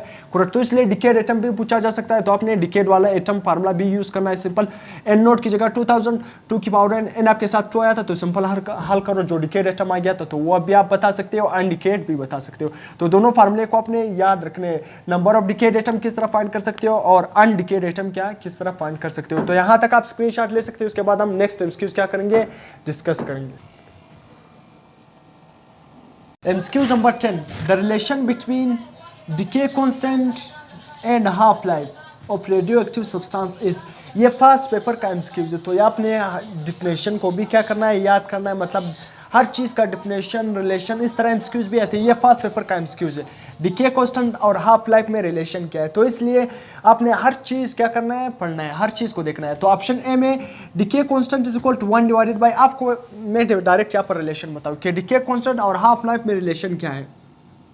Half life is equal to, ये सेकेंड फार्मूला आ गया हाफ लाइफ का। अब अभी तक जो हम हाफ लाइफ को पढ़ रहे थे वो एक फार्मूला मैंने उससे 6, 7, 8, 9 एमसीक्यूज डिस्कस कर लिया। अब ये हाफ लाइफ का सेकेंड फार्मूला आ गया, इससे भी फर्स्ट पेपर में एमसीक्यूज आए हुए। तो half life is equal to 0.693 divided by decay constant. सही, इसको हम क्या कहते हैं? Decay constant. या 0.693 की जगह वहां पर क्या लिखते हैं? Natural log divided by decay constant, वो भी आप लिख सकते हो। तो इसलिए हाफ लाइफ और डिके कांस्टेंट में रिलेशन क्या है? ऑप्शन ए में decay constant is equal to 1 divided by 9, decay constant is equal to 0.693 divided by half life. बिल्कुल ये रिलेशन करेक्ट है। ये क्या है? सिंपल इसको चेंज किया, अगर हाफ लाइफ नीचे डिवाइड करोगे तो डिके कांस्टेंट यहाँ पर आ जाएगा। तो ऑप्शन भी क्या होगा? करेक्ट होगा। तो डिके कांस्टेंट और हाफ लाइफ में रिलेशन, ये तब आपने यूज करना है। इससे अभी एमसीक्यूज आने वाले भी है, फर्स्ट पेपर के एमसीक्यूज मैंने इंक्लूड भी किए हुए। अगर आपको हाफ लाइफ देकर डिके कांस्टेंट पूछा जाए तो ये रिलेशन यूज करो, या डिके कांस्टेंट की वैल्यू देकर हाफ लाइफ पूछा जाए तो आपने ये रिलेशन यूज करना है। एमसीक्यूज नंबर 11, ये फर्स्ट पेपर का एमसीक्यूज है, ये भी फर्स्ट पेपर का एमसीक्यूज है। The half life of strontium SR क्या है? Strontium is 8.70 hour. Half life कितना? 8.70 hour. The decay constant is, अब आपको हाफ लाइफ देकर डिके कांस्टेंट पूछा गया तो सिंपल यही रिलेशन यूज करो। हाफ लाइफ दिया है, डिके कांस्टेंट आपने फाइंड करना है। सिंपल, बहुत ही आसान। तो आप डिके कांस्टेंट को किस तरह? सबसे पहले याद रखना, हर चीज को अपने एसआई यूनिट में पुट करना है। यहाँ पर 8 पॉइंट जो हाफ लाइफ है स्ट्रोंशियम की, वो आवर्स में, आपने इसको किस में कन्वर्ट करना है? सेकेंड में कन्वर्ट करना है। तो सिंपल इसी रिलेशन आपने क्या फाइंड करना है? Decay constant, lambda. Decay constant को फाइंड करना है 0.693 डिवाइडेड बाई आपके साथ 8.7, इसको आप लिख सकते हो 8.7 को 8.7 मल्टीप्लाई बाई 10 की पावर क्या हो जाएगा? सॉरी, 10 पावर में मल्टीप्लाई बाई, अगर इसको सेकंड में चेंज करोगे तो किससे मल्टीप्लाई करोगे? 60 मल्टीप्लाई बाई 60 या 3600 से मल्टीप्लाई करोगे। एक घंटे में कितने सेकंड होते हैं? 3600। तो 8 घंटे में कितने होंगे? सिंपल उसको 3600 से क्या करो? मल्टीप्लाई करो। 3600 से मल्टीप्लाई करो 3600 सेकेंड। तो इन दोनों को आप डिवाइड करोगे, इसको आप राउंड ऑफ कर देना 6.9, या सिंपल क्या करोगे? इसको इस तरह भी लिख सकते हो। कैलकुलेशन में क्या करोगे? 6.9, या आप इसको सिंपल लिखो, एक यहाँ पर राउंड अप करो, क्या बन जाएगा? 7 मल्टीप्लाई बाई 10 पावर -2। सही है, मैंने यहाँ पर पॉइंट यहाँ पर मौजूद, तो मैंने पॉइंट यहाँ पर लाया, यहाँ पर 70 मल्टीप्लाई बाई 10 पावर -2। सही है, समझ आ गया? यानी मैंने किस तरह किया? सिंपल ये पॉइंट यहाँ पर मौजूद है, मैंने एक यहाँ पर लाया, फिर यहाँ पर लाया, 2 पॉइंट मैंने मूव कर लिया। जब 2 पॉइंट में मूव करूंगा तो यहाँ पर पावर किस में हो जाएगी? माइनस में हो जाएगी। तो इसलिए मैंने राउंड ऑफ कर लिया 6.9। यहाँ पर सिंपल 70 की जगह आप 6.69 भी लिख सकते हो, या मैंने राउंड ऑफ कर लिया 70। सही है, डिवाइडेड बाई 10 पावर -2। तो नीचे क्या है? 8.7 multiply by 8.7 multiply by 3600 second. जब आप इसको डिवाइड करोगे ना, कैलकुलेटर में डिवाइड करोगे, तो आपके साथ आंसर क्या बन जाएगा? आंसर याद रखना डीके कांस्टेंट का ये भी पास पेपर का एमसीक्यूज है। डीके कांस्टेंट लेमडा, इसका यूनिट क्या है? पर सेकेंड। डीके कांस्टेंट का यूनिट क्या है? पर second, not second. Second is the unit of half life, जबकि पर second is the unit of decay constant. जब आप इन दोनों को डिवाइड करोगे तो आपके साथ आंसर क्या बन जाएगा? आपके साथ आंसर 0.0002 पर सेकेंड। ऑप्शन ए क्या आ जाएगा? करेक्ट आ जाएगा। कौन सा ऑप्शन? आपने अभी सोल्व भी क्या होगा तो ऑप्शन क्या बन जाएगा? 0.000022 पर सेकेंड। सही है। यहाँ पर आपको सेकेंड भी गिवन है, हालांकि ऑप्शन ए और बी दोनों क्या है? एक से एक ही वैल्यू है, मगर सिर्फ यहाँ पर ये एस का मतलब क्या है? सेकेंड। ये क्या है? सेकेंड। एक के साथ सेकंड लिखा हुआ है, एक के साथ पर सेकंड। तो डीके कांस्टेंट आप फाइंड कर रहे हो तो इसलिए इसका ऑप्शन क्या होगा? पर सेकंड। सही है। MCQ number 12, the table correctly describe the neutral atom uranium. यहाँ पर क्या लिखा है? यूरेनियम 92 यूरेनियम एटम है। सही है। अब ये टेबल क्या करेक्टली डिस्क्राइब कर रहा है? Simple number of proton, number of neutron, number of electron. सही है। आप यहाँ पर 92, यानी ये एटॉमिक न्यूट्रल एटम है। न्यूट्रल एटम का मतलब ये इस पर कोई भी चार्ज नहीं है। न्यूट्रल एटम का मतलब ये है इस पर कोई भी चार्ज नहीं है। तो यहाँ पर क्या है? इसका एटॉमिक नंबर क्या है? 92। एटॉमिक नंबर क्या है इसका? 92। एटॉमिक नंबर क्या है? 92। एटॉमिक नंबर का मतलब क्या है? Charge number. तो इसका एटॉमिक नंबर क्या है? 92। न्यूट्रल एटम में जितने प्रोटॉन होते हैं उतने ही इलेक्ट्रॉन होते हैं, तो इसलिए ये 92 क्या है? इसका एटॉमिक नंबर है, और 238 इसका मास नंबर है। तो एटॉमिक नंबर क्या है? 92। इसको प्रोटॉन नंबर भी कहते हैं। तो जितने प्रोटॉन होंगे उतने ही इलेक्ट्रॉन होंगे न्यूट्रल एटम में। तो नंबर ऑफ प्रोटॉन तो 92 है, बिल्कुल सही है।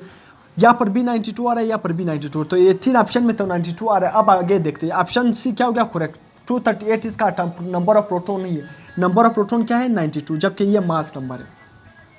अब आपने क्या है? न्यूट्रॉन नंबर किस तरह फाइंड करना है? न्यूट्रॉन नंबर सिंपल क्या करना है? आपने 238 को, मास नंबर को किससे माइनस करना है? एटॉमिक नंबर से माइनस करना है। 238 माइनस 92, ये क्या बन जाएगा? 146। नंबर ऑफ न्यूट्रॉन क्या बन गया आपके साथ? Number of neutron 146। तो आपने एक बात, नंबर ऑफ फर्स्ट कॉलम में आपको नजर भी आ रहा है कि जो 92 है ये एटॉमिक नंबर है। एटॉमिक नंबर को हम number of proton, number of क्या कहते हैं? नंबर ऑफ प्रोटॉन भी कहते हैं। सी नंबर ऑफ प्रोटॉन, तो प्रोटॉन तो 92 है, बिल्कुल। ये ऑप्शन ए क्या है? ऑप्शन ए में जो ये पहला कॉलम है, नंबर ऑफ प्रोटॉन तो 92 है, ठीक है। नंबर ऑफ न्यूट्रॉन आपने निकाल दिया, क्या आ रहे हैं? 146, बिल्कुल ये भी सही है। जबकि मैंने आपको बताया न्यूट्रल एटम में जितने प्रोटॉन होंगे उतने ही इलेक्ट्रॉन होंगे, तो यहाँ पर नंबर ऑफ इलेक्ट्रॉन भी क्या होंगे? 92। तो ऑप्शन ए क्या होगा? करेक्ट होगा। बाकी आप देख सकते हो ऑप्शन बी में नंबर ऑफ प्रोटॉन तो 92 है, जबकि नंबर ऑफ न्यूट्रॉन 238 नहीं है, number of neutron 146। Option B भी क्या होगा? गलत। जबकि ऑप्शन सी में number of proton 238, no, number of proton क्या है? 92। ऑप्शन डी में सही है, 92 नंबर ऑफ प्रोटॉन है, जबकि 142 नंबर ऑफ न्यूट्रॉन नहीं है, नंबर ऑफ न्यूट्रॉन क्या है? 146। सही है। तो ऑप्शन ए क्या हो गया? करेक्ट हो गया। न्यूट्रल एटम था तो आपने समझना है, प्रोटॉन नंबर को देखना है, ये एटॉमिक नंबर, वो क्या होगा? उतने ही प्रोटॉन उतने ही इलेक्ट्रॉन होंगे। इसमें नंबर ऑफ प्रोटॉन और नंबर ऑफ इलेक्ट्रॉन क्या होंगे? इक्वल, क्योंकि न्यूट्रल एटम में नंबर ऑफ प्रोटॉन और नंबर ऑफ इलेक्ट्रॉन क्या होंगे? इक्वल होंगे। 92 नंबर ऑफ इलेक्ट्रॉन तो इक्वल। अब सिंपल 238 को 92 से माइनस करो, जो आंसर आएगा वो आपके साथ क्या होगा? Number of neutron. तो ऑप्शन ए क्या होगा? करेक्ट होगा।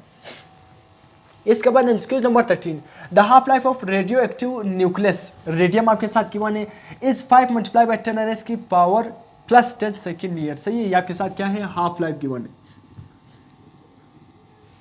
डिटरमाइन द डीके कांस्टेंट, फिर आपसे वही डीके कांस्टेंट पूछ रहा है। हाफ लाइफ देकर डीके कांस्टेंट आपसे पूछ रहा है, तो फिर से आपने यही फार्मूला यूज करना है। सिंपल ये फार्मूला क्या है? क्या आप determine the decay constant, decay constant is equal to 0.693 divided by, आपके साथ नीचे क्या डिवाइड करोगे? Half life. हाफ लाइफ आपके साथ कितने गिवन है? हाफ लाइफ क्या है? Simple half life. सही है। तो यहाँ पर वैल्यू पुट करो 0.693 डिवाइडेड बाय हाफ लाइफ आपके साथ क्या है? 5 मल्टीप्लाई बाय 10 की पावर 10। जब आप इसको सोल्व करोगे ना, कैलकुलेटर में क्लिक करोगे तो आंसर क्या आएगा? 1.4 मल्टीप्लाई बाय 10 की पावर -11 सेकेंड। तो ऑप्शन क्या होगा? 1.4 मल्टीप्लाई बाय 10 की पावर -11 पर सेकेंड। याद रखना है। फिर आपसे क्या पूछ रहा है? Decay constant. सेकेंड सिर्फ इसका ऑप्शन नहीं होगा। सेकेंड किसका यूनिट है? सिंपल हाफ लाइफ का, जबकि डीके कांस्टेंट का यूनिट क्या है? पर second.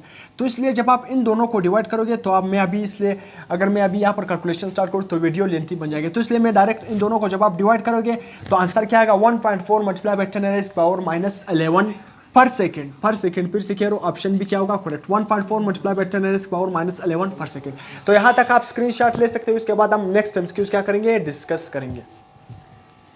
MCQs number 14, a nucleus whose atomic mass is, आपको गिवन है एटॉमिक मास, मतलब आपको डायरेक्टली इनडायरेक्टली बताया कि एटॉमिक मास इज कार्बन 14 और 6 इट कंटेन। यहाँ पर आपको कार्बन का आइसोटोप गिवन है, carbon 12, carbon 14 and carbon 12, carbon 13, carbon 14, carbon के 3 आइसोटोप है। तो कार्बन 14 यहाँ पर गिवन है।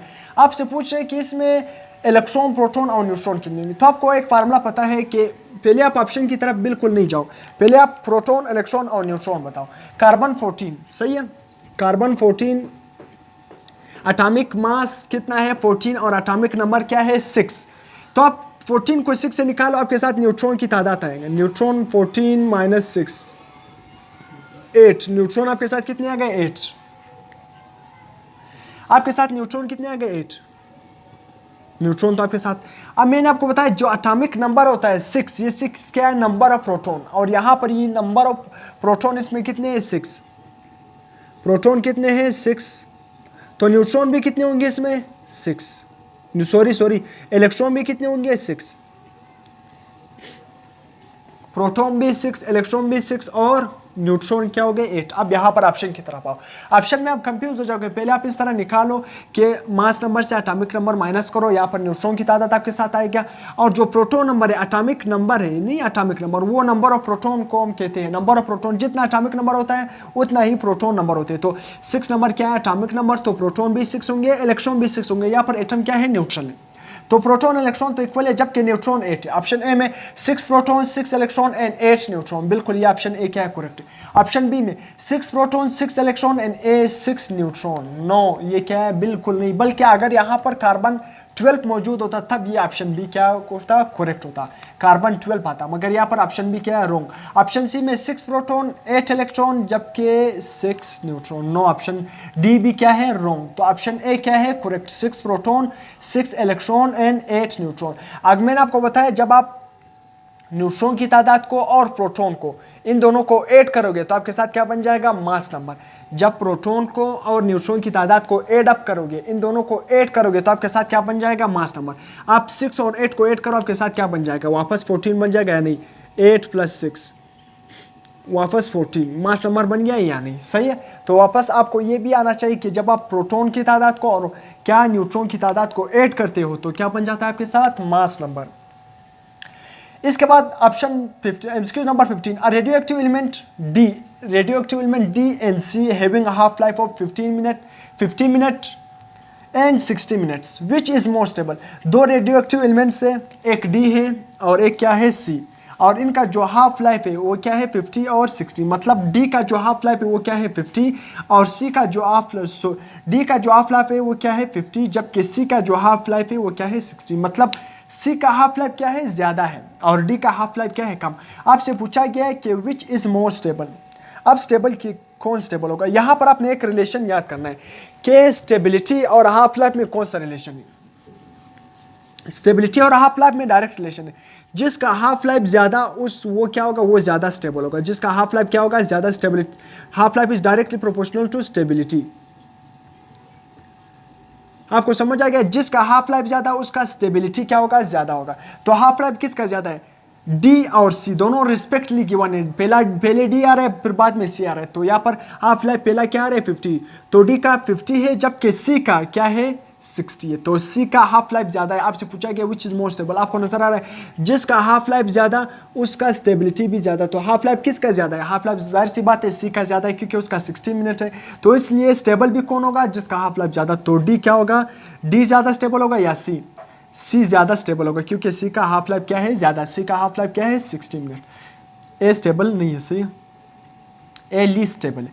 इसके बाद MCQ number 16, a radioactive element B and F having decay constant. अब उसी तरह एमसीक्यूज आपको डिके कांस्टेंट गिवन है ऑफ, एक का डिके कांस्टेंट 50 पर सेकेंड एंड दूसरे का क्या है 60 पर सेकेंड, क्योंकि डिके कांस्टेंट का यूनिट क्या है पर second, which is more stable. अब आपको पता है कि डिके कांस्टेंट का हाफ लाइफ से कौन सा रिलेशन है इनवर्स, डिके कांस्टेंट का हाफ लाइफ से कौन सा रिलेशन है इनवर्स, ये भी आपको याद होना चाहिए कि decay constant is inversely proportional to half life. अब जिसका डिके कांस्टेंट ज्यादा उसका हाफ लाइफ कम, जिसका हाफ लाइफ कम उसका स्टेबिलिटी कम। सिंपल, आप यहाँ पर रिलेशन निकाल सकते हो। बी का क्या है, बी का जो डिके कांस्टेंट है वो 50 है, जबकि एफ का जो डिके कांस्टेंट है वो क्या है 60। यहाँ पर आपको क्रॉसपोंड नजर आ रहे हैं, बिल्कुल सामने सामने नजर आ रहे हैं। बी का 50, सी का क्या है डिके कांस्टेंट 60। तो एफ का डिके कांस्टेंट ज्यादा, तो जिसका डिके कांस्टेंट ज्यादा होगा, आपको नजर आ रहा है एफ का डिके कांस्टेंट 60 पर सेकेंड है, तो एफ का डिके कांस्टेंट ज्यादा, जिसका डिके कांस्टेंट ज्यादा मतलब उसका हाफ लाइफ क्या हो जाएगा कम, उसका हाफ लाइफ क्या होगा कम, क्योंकि डिके कांस्टेंट और हाफ लाइफ में कौन सा रिलेशन है, इनवर्स। तो एफ का क्या है डिके कांस्टेंट 60 पर सेकेंड है, तो एफ का डिके कांस्टेंट ज्यादा है। जब डिके कांस्टेंट ज्यादा होगा उसका हाफ लाइफ कम, जिसका हाफ लाइफ कम उसका स्टेबिलिटी क्या होगा कम, क्योंकि हाफ लाइफ का स्टेबिलिटी के साथ डायरेक्ट रिलेशन। जिसका हाफ लाइफ कम, जिसका हाफ लाइफ क्या होगा कम होगा, उसका स्टेबिलिटी भी क्या होगा कम होगा। सही है, तो आपको नजर आ रहा है कौन ज्यादा स्टेबल होगा, ऑप्शन डी या सी। ऑप्शन डी क्या होगा ज्यादा स्टेबल होगा, ऑप्शन डी नहीं, बिल्कुल ऑप्शन में मैंने सारे डी लिखे हुए। ऑप्शन क्या, ऑप्शन बी, ऑप्शन बी, और यहां पर क्या लिख देना ऑप्शन एफ, यहाँ पर क्या लिख देना एफ और बी। सही है, मैंने ऑप्शन ऊपर वाले ही लिखे थे मगर वहां पर वो, तो इसलिए आपको समझ आ गया कौन सा ज्यादा स्टेबल होगा, बी ज्यादा स्टेबल होगा। क्यों, क्योंकि बी का डिके कांस्टेंट कम, जिसका डिके कांस्टेंट कम उसका हाफ लाइफ ज्यादा, जिसका हाफ लाइफ ज्यादा उसका स्टेबिलिटी ज्यादा, तो इसलिए डिके कांस्टेंट जिसका कम होगा वो ज्यादा स्टेबल होगा, और जिसका हाफ लाइफ ज्यादा होगा वो ज्यादा स्टेबल होगा। ऑप्शन समझ आ गया। अगर कोई भी सब्सटेंसेस है उसकी हाफ लाइफ गिवन थे, वो आपसे पूछे कौन ज्यादा स्टेबल होगा, अगर हाफ लाइफ गिवन थे तो आपने डायरेक्टली पहचान जाना है कि जिसका हाफ लाइफ ज्यादा वो ज्यादा स्टेबल होगा। जिस तरह यहाँ पर डी और सी का हाफ लाइफ ज्यादा था 60 मिनट, तो सी क्या था ज्यादा स्टेबल। जबकि यहाँ पर आपको डिके कांस्टेंट गिवन है, तो जिसका डिके कांस्टेंट कम उसका मतलब जिसका डिके कांस्टेंट कम होगा वो ज्यादा स्टेबल होगा, क्योंकि डिके कांस्टेंट का हाफ लाइफ के साथ इनवर्स रिलेशन। जिसका डिके कांस्टेंट कम उसका हाफ लाइफ ज्यादा होगा, हाफ लाइफ ज्यादा होगा तो मतलब स्टेबिलिटी क्या होगी ज्यादा होगी, तो इसलिए बी क्या होगा ज्यादा स्टेबल होगा, बी का डिके कांस्टेंट कम है। इसके बाद MCQ number 17, the ratio of nuclear densities, ये पीवाईक्यू का एमसीक्यू है। The ratio of nuclear densities having mass number 64:2। अब आपसे सिंपल 64:2, तो दोबारा रेशियो लिखने की जरूरत नहीं है, ये क्या है पीवाईक्यू का एमसीक्यू है। अब यहाँ पर आपसे पूछा है कि nuclear density having mass number, the ratio is 64:2। अब सिंपल ये रेशियो क्या होगी, न्यूक्लियर डेंसिटी का रेशियो आपको क्यों है। एक बात आपको पता है कि डेंसिटी किसके इक्वल है, ऑप्शन की तरफ पहले जाते हैं। ऑप्शन क्या है 32:1, 1 बी और बी में क्या ले 1:1, सी में 64:2, डी में 2:64। तो ऑप्शन कौन सा करेक्ट होगा। डेंसिटी आपको पता है, density is equal to mass per unit volume, density is equal to mass per unit volume. तो जिसका मतलब 64 का मास ज्यादा है तो इसका मास ज्यादा होगा, जिसका मास ज्यादा होगा तो उसका वॉल्यूम भी क्या होगा ज्यादा। याद रखना मास और वॉल्यूम इन दोनों का आपस में कौन सा रिलेशन है, डायरेक्ट रिलेशन है। आप मैं डेंसिटी से वॉल्यूम और मास का रिलेशन नहीं बता रहे, डेंसिटी का मास के साथ डायरेक्ट रिलेशन है, जबकि डेंसिटी का वॉल्यूम के साथ इनवर्स रिलेशन है, मगर आपस में मास और वॉल्यूम का डायरेक्ट रिलेशन है। तो इसलिए 64 वाला एटम जिसका एटॉमिक मास 64 है तो उसका मास क्या है ज्यादा है, तो उसका न्यूक्लियर डेंसिटी भी ज्यादा होगी, तो वो ज्यादा वॉल्यूम भी गिरेगा। तो इसलिए मैं कह रहा हूं कि जो 64 के लिए उसका मास मतलब दोनों का रेशियो क्या होगा ज्यादा, मास और वॉल्यूम दोनों का रेशियो क्या होगा ज्यादा, क्योंकि मास जिसका मास ज्यादा होगा उसका वॉल्यूम भी क्या होगा ज्यादा होगा। जबकि सेकंड ऑप्शन क्या होगा, सेकंड ये क्या है 64 के लिए डेंसिटी ऑफ, मैं यहाँ पर लिख रहा हूँ 64। इसी तरह डेंसिटी ऑफ वो एलिमेंट जिसका एटॉमिक मास 2 है, तो यहाँ पर मैं लिख रहा हूँ मास पर यूनिट वॉल्यूम। तो मास पर यूनिट वॉल्यूम, इसका मास नंबर क्या है कम, तो जिसका मास नंबर कम होगा उसका वॉल्यूम भी कम होगा। जिसका मास कम छोटा, ये लेट्स सपोज ये क्या है एटम, ये इसका क्या है मास, ये क्या है न्यूक्लियस, दरमियान में न्यूक्लियस और ये क्या है आउटर शेल से, और एक एटम क्या है ये इसको उसका न्यूक्लियस और ये क्या है इतना बड़ा। तो जिसका मास कम होगा उसका मतलब उसका वॉल्यूम भी क्या होगा कम जगह लेगा, कम वॉल्यूम लेगा। जिसका मास ज़्यादा उसका वॉल्यूम भी क्या होगा ज़्यादा। तो इसलिए 2 एटम जिसकी डेंसिटी क्या है न्यूक्लियर मतलब मास नंबर क्या है 2, इसका मास भी कम है, मास नंबर भी कम है, तो इसका वॉल्यूम भी कम आएगा। तो ओवरऑल मास और वॉल्यूम रेशियो 2 के लिए क्या आएगा कम आएगा, 2 के लिए कम आएगा। तो आपको नेट रिजल्ट क्या मिलेगा, एक का ज्यादा एक का कम, तो नेट इफेक्ट क्या आएगा, सेम आएगा, 1:1 आएगा। एक का ज्यादा आ रहा है, दूसरे का कम आ रहा है, तो इसलिए न्यूक्लियर डेंसिटी अगर आप नेट इफेक्ट निकालोगे, अगर एक का ज्यादा आ रहा है तो दूसरे का क्या आ रहा है, कम, तो ओवरऑल इफेक्ट क्या कर रहा है, कैंसिल कर रहा है, तो इसलिए रेशियो क्या बन जाएगी, 1:1, क्योंकि एक में ज्यादा एक में बढ़ रहा है मास टू वॉल्यूम रेशियो और दूसरे में मास टू वॉल्यूम रेशियो कम हो रहा है, तो इसलिए अगर आप नेट इफेक्ट निकालोगे तो नेट इफेक्ट क्या आएगा, सेम आएगा। अगर इसमें let suppose mass volume ratio क्या है, 4 गुना ज्यादा हो गया, अगर इसमें मास और वॉल्यूम रेशियो 4 गुना क्या हो गया, कम, 1 और 4 हो गया, तो इसलिए 4 और 4 कैंसिल हो गया, तो नेट इफेक्ट क्या आ गया, 1:1। तो इसलिए एक में मास वॉल्यूम रेशियो बढ़ रहा है, एक में मास और वॉल्यूम रेशियो कम हो रहा है, तो इसलिए न्यूक्लियर डेंसिटी क्या होगी, 1:1 आएगी, 1:1 आएगी। अगर यहाँ पर कोई भी दो एलिमेंट के मासेस दे दे, 3 के दे दे, फिर भी 1:1 आएगी। MCQ number 18, a radioactive element of half life of 4 month, ये भी पास पेपर का एमसीक्यू है। 3/4 of the substance will decay. अब फिर से वही फार्मूला आपने यूज करना है। आपको हाफ लाइफ कितने गिवन है, half life 4 month, half life is equal to total time divided by N, number of half life. Half life भी गिवन है, आपसे क्या पूछता है, टोटल टाइम पूछता है। नंबर ऑफ हाफ लाइफ आप किस तरह निकालोगे, इस तरह मैंने 4-5-6 एमसीक्यूज आपको करवाए थे, और ये अब मैंने पांच पेपर का एक एमसीक्यूज इंक्लूड कर दिया, इसलिए इंक्लूड कर लिया ताकि ये आप खुद करो, आपको अंदाजा हो जाए जो प्रैक्टिस एमसीक्यूज आते हैं और पास्ट पेपर बिल्कुल सेम होते हैं, तो इसलिए पास्ट पेपर के एमसीक्यूज भी मुश्किल नहीं होते, आपने सिर्फ समझना है। वो टेबल अगर आपको पता था, बस वही टेबल से आया है एमसीक्यूज। आपको हाफ लाइफ कितना गिवन है, 4 मंथ, जबकि 3/4 मैंने आपको बताया था, जब 3/4 डिनोमिनेटर में 4 आ जाए, टेबल अभी मैंने मिटा लिया, सही, जब डिनोमिनेटर में 4 आ जाए, मैंने आपको बताया था कितने हाफ लाइफ गुजरे होते हैं, जब डिनोमिनेटर में 4 आ जाए तो हाफ लाइफ कितने गुजरे होंगे, 2 हाफ लाइफ गुजरे होंगे, कितने गुजरे होंगे, 2 हाफ लाइफ गुजरे होंगे। तो आपको 3/4 से अंदाजा हो गया कि n क्या होगा, n2 होगा, n क्या होगा, 2 होगा। तो हाफ लाइफ भी पता चली आपको कि 1 है, n भी आपने पता चला लिया, टोटल टाइम आप निकाल सकते हो, तो total time is equal to half life आपके साथ कितना है, 4 मंथ, तो 4, एन आपके साथ कितना था, 2 आ रहा है, क्यों 2 आ रहा है, 3/4 का मतलब क्या है, डिनोमिनेटर में 4 आ रहा है, जब डिनोमिनेटर में 4 आ जाए तो हाफ लाइफ कितने गुजरे होते हैं, 2, तो 4 को 2 किससे मल्टीप्लाई करो, एन से मल्टीप्लाई करो, एन आपके साथ क्या है, 2, 4 1 4 4 2 8, तो 8 मंथ आपके साथ क्या बन जाएगा, आंसर बन जाएगा। ये फर्स्ट पेपर का एमसीक्यूज। इसी तरह इससे पिछले अभी मैंने 3-4 इसी तरह प्रैक्टिस एमसीक्यूज आपको करवाए भी है, तो इसलिए 4 मंथ 8 मंथ ऑप्शन क्या बन रहा है, 8 मंथ इसका करेक्ट ऑप्शन बन जाएगा, सही है। मैंने आपको बताया था कि नंबर ऑफ हाफ लाइफ आप किस तरह निकाल सकते हो, 3/4 1/8 1/4 इस तरह आप निकाल सकते हो, उससे आप देख करके अंदाजा निकाल सकते हो कि डिनोमिनेटर में 4 आ गया तो नंबर ऑफ हाफ लाइफ 2 गुजरे होंगे, अगर डिनोमिनेटर में 2 आ जाए तो हाफ लाइफ कितने गुजरे होंगे, 1, अगर डिनोमिनेटर में 8 आ जाए तो हाफ लाइफ 3 गुजरे होंगे, अगर डिनोमिनेटर में 116 लिखा होगा तो इसका मतलब ये वहाँ पर 4 हाफ लाइफ गुजरेंगे, तो इसलिए आप खुद अंदाजा लगा सकते हो, टेबल मैंने समझाया था उसको आप खुद याद करो। MCQ number 19, the range of radio active decay in order of, range का मतलब क्या है, पेंट्रेटिंग पावर, वो कितनी एक जगह से मतलब उसकी घुसने की पावर, रेंज पेंट्रेटिंग पावर सबसे ज्यादा किसकी होगी, गामा रेज, बीटा, फिर बीटा की होगी, फिर अल्फा की होगी। ऑप्शन बी में क्या होगा, सबसे ज्यादा अल्फा की होगी, फिर बीटा की होगी, फिर गामा की होगी। ऑप्शन सी में क्या लिखा होगा, तीनों की इक्वल होगी। ये तो बिल्कुल ही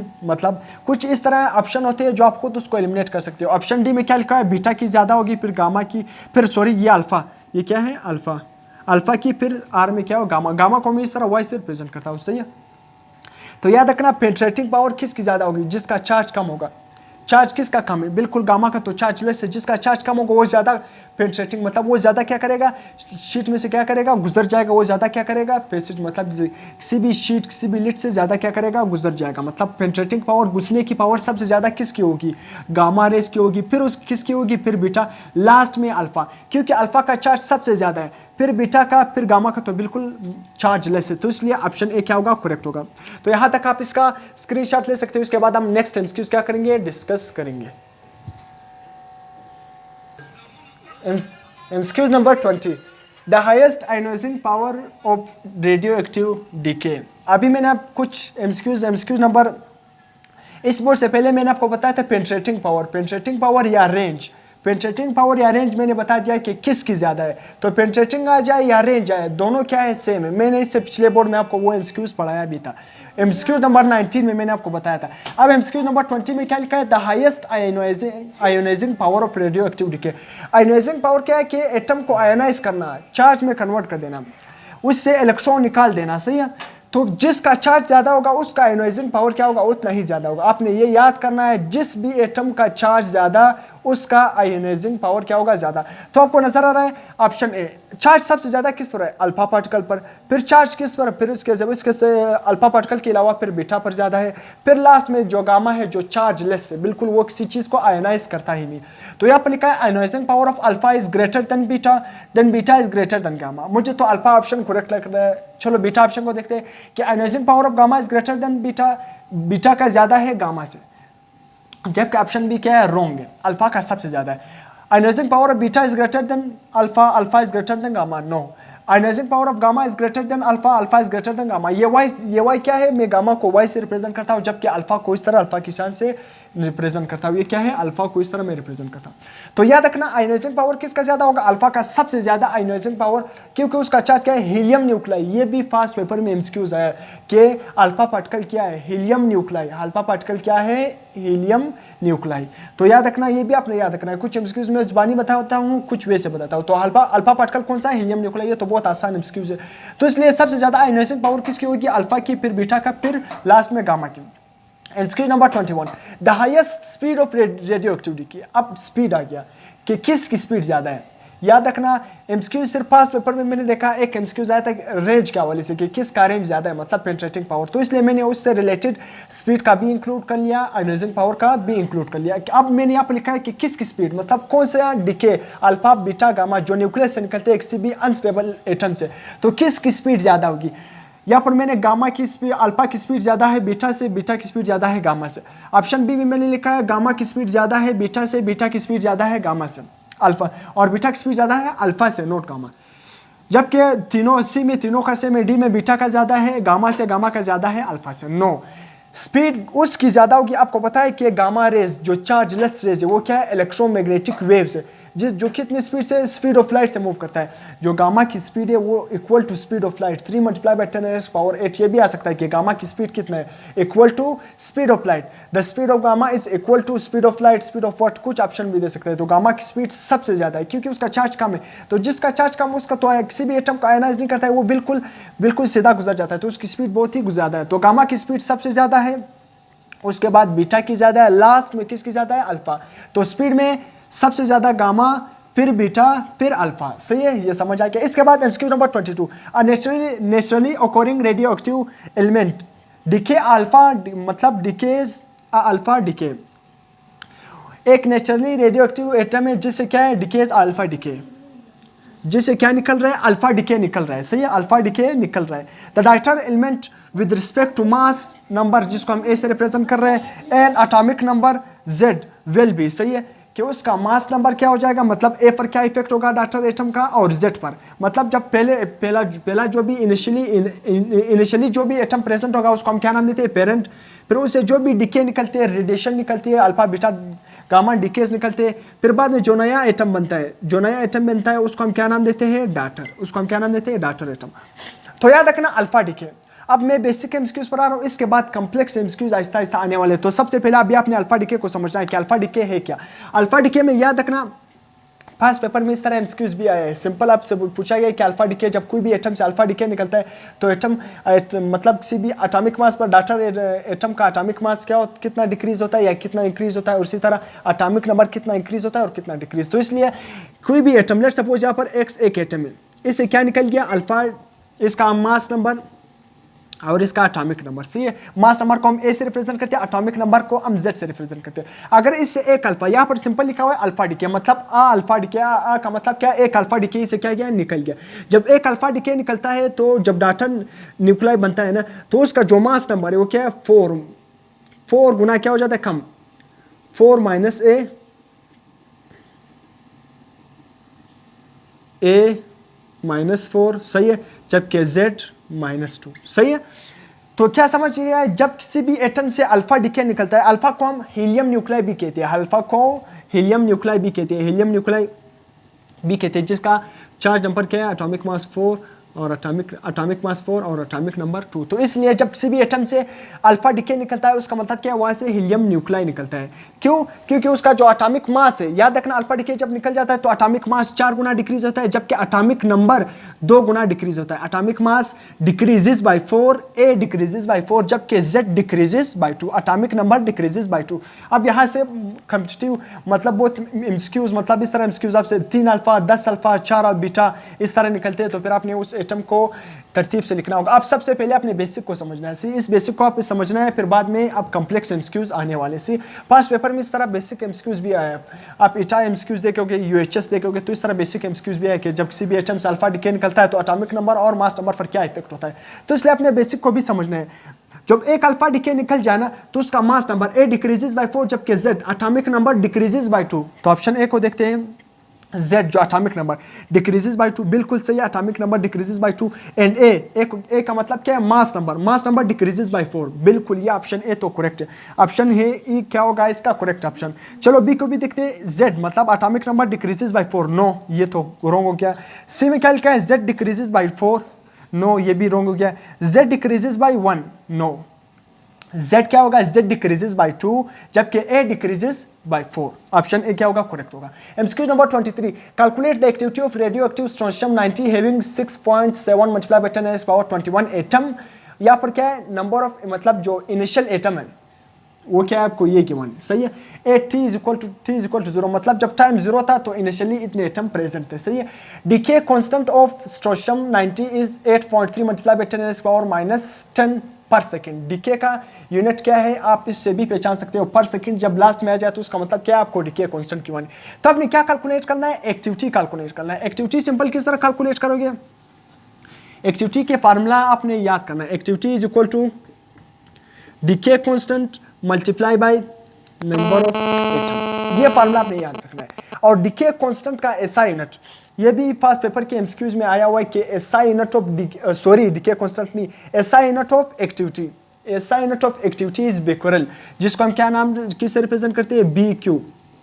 SI unit of activity is becquerel, ये भी आपने याद रखना है। आपने क्या फाइंड करना है, एक्टिविटी, जबकि डीके कांस्टेंट आपके साथ कितना गिवन है, decay constant 8.3 multiply by 10 power -10, 10 power -10, इसके बाद 6, जबकि इनिशियली एन का मतलब क्या है, नंबर ऑफ एटम। जब टाइम 0 था इनिशियली एटम, आपको जो टाइम 0 था मतलब इनिशियल ओरिजिनल एटम कितने आपके साथ प्रेजेंट थे, 6.7 मल्टीप्लाई बाय 10 पावर 21। तो इन दोनों को आप मल्टीप्लाई करोगे अप्रोक्सीमेटली, अगर आप अप्रोक्सीमेशन से हल करोगे ना तो आपके साथ आंसर क्या आएगा, आंसर ऑलमोस्ट क्या आएगा, 5.6 मल्टीप्लाई बाय 10 पावर 12, -10 से 21 और 8 को क्या करोगे, 6 से मल्टीप्लाई करो, ये ऑलमोस्ट, इसको राउंड ऑफ करो, इसको 7 बनाओ, 6.7 को सिंपल 7 बनाओ, इसी तरह 8.3 को सिंपल 8 लिखो। तो 8 को किस से मल्टीप्लाई करो, 7 से मल्टीप्लाई करो, 56 आता है। तो जब 56 आता है तो 5.6 -10 और 21 तो ऑलमोस्ट क्या आएगा, 12, 10 पावर -12। तो इसको आप खुद भी मल्टीप्लाई कर सकते हो, मैंने डायरेक्ट कर लिया। तो इसलिए 5.6 multiply by 10 power +12 बिक्यूरेल, 5.6 multiply by 10 power +12 बिक्यूरेल, यही इसका ऑप्शन होगा। चलो इसको भी देखते हैं, 5.6 मल्टीप्लाई बाय 10 पावर 11 +11 पर सेकंड। यहाँ पर तो यूनिट ही पर सेकंड, ये तो बिल्कुल रॉन्ग चला गया। 12 मल्टीप्लाई बाय 10 पावर 9, ऑप्शन क्या होगा, बी करेक्ट होगा। 5.6 multiply by 10 power +12 becquerel, C curie भी एक्टिविटी का यूनिट है, मगर यहाँ पर क्या है, अपने एसआई यूनिट में निकालना है। बिक्यूरी एसआई यूनिट जो एक्टिविटी का एसआई यूनिट बिक्यूरेल है, जबकि क्यूरी भी क्या है, एक्टिविटी का यूनिट है। मैं बताऊंगा कि बिक्यूरेल और क्यूरी में क्या रिलेशन है, ये भी पास पेपर के एमसीक्यूज में आया, तो इस रिलेशन को भी मैं आपको बताऊंगा। सिंपल इन दोनों को मल्टीप्लाई करो, ये एक्टिविटी का अपने फार्मूला याद रखना है कि activity is equal to decay constant multiply by number of atom, सही है। इनका मतलब क्या है, नंबर ऑफ इनिशियल एटम, सही है। तो दोनों को सिंपल मल्टीप्लिकेशन में मल्टीप्लाई करो, आंसर क्या आएगा, 5.6 मल्टीप्लाई बाय 10 पावर +12 बिक्यूरेल, बी की। तो यहाँ तक आप स्क्रीनशॉट ले सकते हो, उसके बाद हम नेक्स्ट एमसीक्यूज क्या करेंगे, डिस्कस करेंगे। MCQs number 25, uranium 238 divided by, मतलब 238 इसका जो मास नंबर है वो 238 है और जो एटॉमिक नंबर है वो 92 है। ये क्या है, यूरेनियम का आइसोटोप है। Nucleus emit 2 alpha particle and 3 beta particles, the daughter nuclei A and Z will be। A का मतलब क्या है, मास नंबर, एंड Z का मतलब क्या है, एटॉमिक नंबर। जब यूरेनियम 238 का न्यूक्लियस क्या करे, इमिट करे अल्फा पार्टिकल। कितने अल्फा पार्टिकल, 2 अल्फा पार्टिकल और 3 बीटा पार्टिकल। अल्फा पार्टिकल तो आपको समझ आए, जब भी किसी भी एटम से अल्फा पार्टिकल निकलता है तो उसका मास नंबर 4 गुना डिक्रीज होता है, जबकि Z मतलब एटॉमिक नंबर 2 गुना डिक्रीज होता है। जबकि बीटा पार्टिकल, याद रखना हमारे बुक में आपको बीटा पार्टिकल 2 किस्म के मिलते हैं, एक पॉजिटिव बीटा पार्टिकल, एक नेगेटिव बीटा पार्टिकल। जो हमारे बुक में डिस्कस किया हुआ है वो सिर्फ नेगेटिव बीटा पार्टिकल है, पॉजिटिव बीटा पार्टिकल के बारे में इतना डिस्कस नहीं किया हुआ। तो इसलिए 3 बीटा पार्टिकल अगर मेंशन नहीं किया हुआ था बीटा पॉजिटिव या बीटा नेगेटिव, मेंशन नहीं किया हुआ तो उसका मतलब क्या, बीटा नेगेटिव, क्योंकि हमारे बुक में 90% बीटा नेगेटिव पार्टिकल ही का जो न्यूमेरिकल है, जो डिकेज इक्वेशन है वो बीटा नेगेटिव पार्टिकल ही से रिलेटेड है। वहाँ पर सिंपल लिखा होता है बीटा पार्टिकल, तो उसका मतलब क्या है, बीटा पार्टिकल का मतलब क्या है, बीटा नेगेटिव। अगर बीटा पॉजिटिव किसी भी न्यूक्लियस से निकलता है तो इसलिए वो फिर एमसीक्यूज में मेंशन करेगा कि nuclei emit 3 beta positive particle. अगर मेंशन नहीं किया होता तो उसका मतलब क्या है, 3 बीटा पार्टिकल सिंपल लिखा होता तो उसका मतलब क्या है, beta negative particle. Let suppose अगर किसी भी एटम से बीटा नेगेटिव पार्टिकल निकल गया तो उसका एक बात आपने याद रखना, लेट सपोज ए क्या है, एक्स कोई भी एटम हो उसका मास नंबर, जबकि जेड उसका क्या है, एटॉमिक नंबर। इससे क्या निकल गया है, बीटा पार्टिकल। बीटा पार्टिकल का मतलब क्या है, नेगेटिव बीटा पार्टिकल, क्योंकि मेंशन नहीं किया हुआ है तो इसलिए बीटा नेगेटिव पार्टिकल। अगर पॉजिटिव पार्टिकल निकलता तो वो खुद एमसीक्यूज में बताता कि 3 बीटा पॉजिटिव पार्टिकल, तो इसलिए बीटा पार्टिकल निकल रहा है सिंपल, उसका मतलब क्या, beta negative. Beta negative particle में याद रखना मास नंबर सेम रहता है, मास नंबर क्या होगा, remain the same, mass number remain the same. यहाँ से जो एटम बन जाएगा उसका मास नंबर वही रहेगा, जबकि एटॉमिक नंबर क्या होगा, increase by 1। Beta negative particle का जो भी एटॉमिक नंबर, याद रखना नेगेटिव पार्टिकल है, बीटा नेगेटिव, चार्ज नेगेटिव है, मगर मास नंबर क्या होगा, increase by 1। Sorry, atomic number क्या होगा, इंक्रीज बाय 1। जेड क्या है, atomic number, mass number remain the same, जबकि atomic number Z increase by 1 करेगा। जेड क्या हो जाएगा, जेड प्लस 1। जेड क्या करेगा, 1 इंक्रीज हो जाएगा, क्या हो जाएगा, 1। बीटा नेगेटिव पार्टिकल में जो एटॉमिक नंबर है वो इंक्रीज बाय 1 होगा, जबकि मास number remain the same. Beta negative particle, अगर बीटा पॉजिटिव पार्टिकल होता, लेट सपोज वो बताता कि बीटा पॉजिटिव पार्टिकल, तो फिर उसी तरह मास नंबर और एटॉमिक नंबर, अगर बीटा पॉजिटिव पार्टिकल निकलता, सही है, बीटा पॉजिटिव पार्टिकल निकल रहा है, जेड कोई भी डाटा निकला है, फिर भी बीटा पॉजिटिव पार्टिकल में भी मास पर कोई भी इफेक्ट नहीं होगा, mass remain the same in beta positive in beta negative both में। जबकि एटॉमिक नंबर जेड वो क्या होगा, बीटा पॉजिटिव पार्टिकल है, चार्ज क्या है, पॉजिटिव, मगर एटॉमिक नंबर इंक्रीज क्या करेगा, डिक्रीज बाय 1। चार्ज पॉजिटिव है तो मगर एटॉमिक नंबर क्या करेगा, डिक्रीज बाय 1, या फिर क्या होगा, जेड माइनस 1। तो समझ आ गया, बीटा नेगेटिव पार्टिकल में एटॉमिक नंबर क्या होगा, इंक्रीज बाय 1, जबकि बीटा पॉजिटिव पार्टिकल में एटॉमिक नंबर क्या होगा, डिक्रीज बाय 1। जिस पर चार्ज पॉजिटिव, तो चार्ज को आपने अंदाजा, अगर चार्ज बीटा नेगेटिव का मतलब क्या है, बीटा पर चार्ज क्या होगा, नेगेटिव, मगर उसका जो एटॉमिक नंबर होगा वो क्या होगा, इंक्रीज बाय 1। तो आपने दोनों को रिवर्स रिलेशन में याद करना है, चार्ज -1 है मगर एटॉमिक नंबर क्या होगा, +1 इंक्रीज करेगा, मास नंबर क्या होगा, कोई भी इफेक्ट उस पर नहीं होगा। तो इसलिए यहाँ पर अभी इस क्वेश्चन की तरफ आते हैं, बीटा पॉजिटिव बीटा नेगेटिव, तो समझ आ गया। इस तरह भी एमसीक्यूज आते हैं कि beta particle when an atom emit beta particle then mass number increase by 1, mass number remain the same, atomic number increase by 1, decrease by 1। तो इसलिए इसको भी आपने याद करना है, इस क्वेश्चन को भी याद करना है, वर्डिंग की फॉर्म में भी आपसे आ सकता है, इक्वेशन की फॉर्म में भी आ सकता है, इसलिए इसको भी आपने याद रखना है। अब यूरेनियम का जो न्यूक्लियस है वो कितना 2 अल्फा पार्टिकल इमिट करेगा, 3 बीटा पार्टिकल। तो सिंपल यहाँ पर बना देते हैं, मसला नहीं है। यूरेनियम एटम ऐसे, यूरेनियम क्या है, 238 मास नंबर, एटॉमिक नंबर क्या है, 92। सी 238, एटॉमिक नंबर क्या है, 238। ये क्या है, 238 यूरेनियम का आइसोटोप है, और एटॉमिक नंबर क्या है, 92। अब यहाँ पर 3, सबसे पहले क्या करेंगे, अल्फा पार्टिकल जो इमिट से 3 अल्फा पार्टिकल इमिट और बाद में बीटा पार्टिकल। तो अल्फा पार्टिकल आप पहले निकालो, और क्योंकि अल्फा पार्टिकल में मास और एटॉमिक नंबर दोनों चेंज होते हैं, तो इसलिए पहले क्या करो, कोशिश करो कि अल्फा पार्टिकल का इक्वेशन बनाओ। लेट सपोज यूरेनियम से क्या हो गया, कितने अल्फा पार्टिकल निकल रहे, 2 अल्फा। तो एक अल्फा पार्टिकल में मास नंबर कितना डिक्रीज होता है, 4, जबकि एटॉमिक नंबर आपको पता है कि ए क्या होता है, -4, जबकि जेड क्या होता है, -2। तो एक अल्फा पार्टिकल में ए क्या होगा, मास नंबर कितनी गुना डिक्रीज होगा, मैं यहाँ से एक अल्फा पार्टिकल निकल गया, एक अल्फा पार्टिकल निकलने के बाद यूरेनियम का जो मास नंबर होगा वो क्या होगा, 4 गुना डिक्रीज होगा, क्या 4 गुना डिक्रीज हो जाएगा। यू क्या हो जाएगा, 234, सही है, जबकि एटॉमिक नंबर डिक्रीज बाय 2, तो ये क्या हो जाएगा, 90 हो जाएगा, सही है। इसको अभी मैं मिटा रहा हूँ। अब 2 अल्फा पार्टिकल निकल रहे, इससे एक और अल्फा पार्टिकल निकल लो, एक और अल्फा पार्टिकल निकल गया, सही है। उसी तरह सेम आपने कुछ नहीं करना है, मास नंबर डिक्रीज, एक और अल्फा पार्टिकल निकल गया, mass number decrease by 4, atomic number decrease by 2। तो सिंपल यहां से फिर 4 निकालेंगे एटॉमिक नंबर से 230, सही है। 4 decrease, mass number decrease by 4 होगा, एटॉमिक नंबर डिक्रीज बाय 2, 90 से क्या हो जाएगा 88। अब 2 अल्फा पार्टिकल निकल गए, अब 3 बीटा पार्टिकल। 3 बीटा पार्टिकल का मतलब क्या है, 3 नेगेटिव बीटा पार्टिकल, और 3 नेगेटिव बीटा पार्टिकल में मास नंबर तो सेम रहता है, जबकि एटॉमिक नंबर क्या होगा नेगेटिव बीटा पार्टिकल में इंक्रीज बाय 1। तो उसी तरह निकालते हैं, इक्वेशन को कंटिन्यू करते हैं। 2 यूरेनियम 230 और क्या होगा 88। इससे क्या निकल गया, एक क्या होगा, एक नेगेटिव बीटा पार्टिकल निकल गया। जब एक नेगेटिव बीटा पार्टिकल निकल गया, मास नंबर तो सेम होगा, मास नंबर पर तो कुछ भी इफेक्ट नहीं होगा, 230। एटॉमिक नंबर क्या होगा इंक्रीज बाय 1, एक इंक्रीज हो जाएगा, 88 से क्या हो जाएगा 89। इससे एक और बीटा पार्टिकल निकल जाएगा, जब एक और बीटा नेगेटिव बीटा पार्टिकल निकल जाएगा तो फिर से mass number remain the same, जबकि atomic number increase by 1। Uranium 230 89 की बजाय क्या हो जाएगा 90 हो जाएगा, सही है। एटॉमिक नंबर फिर से एक इंक्रीज हो गया।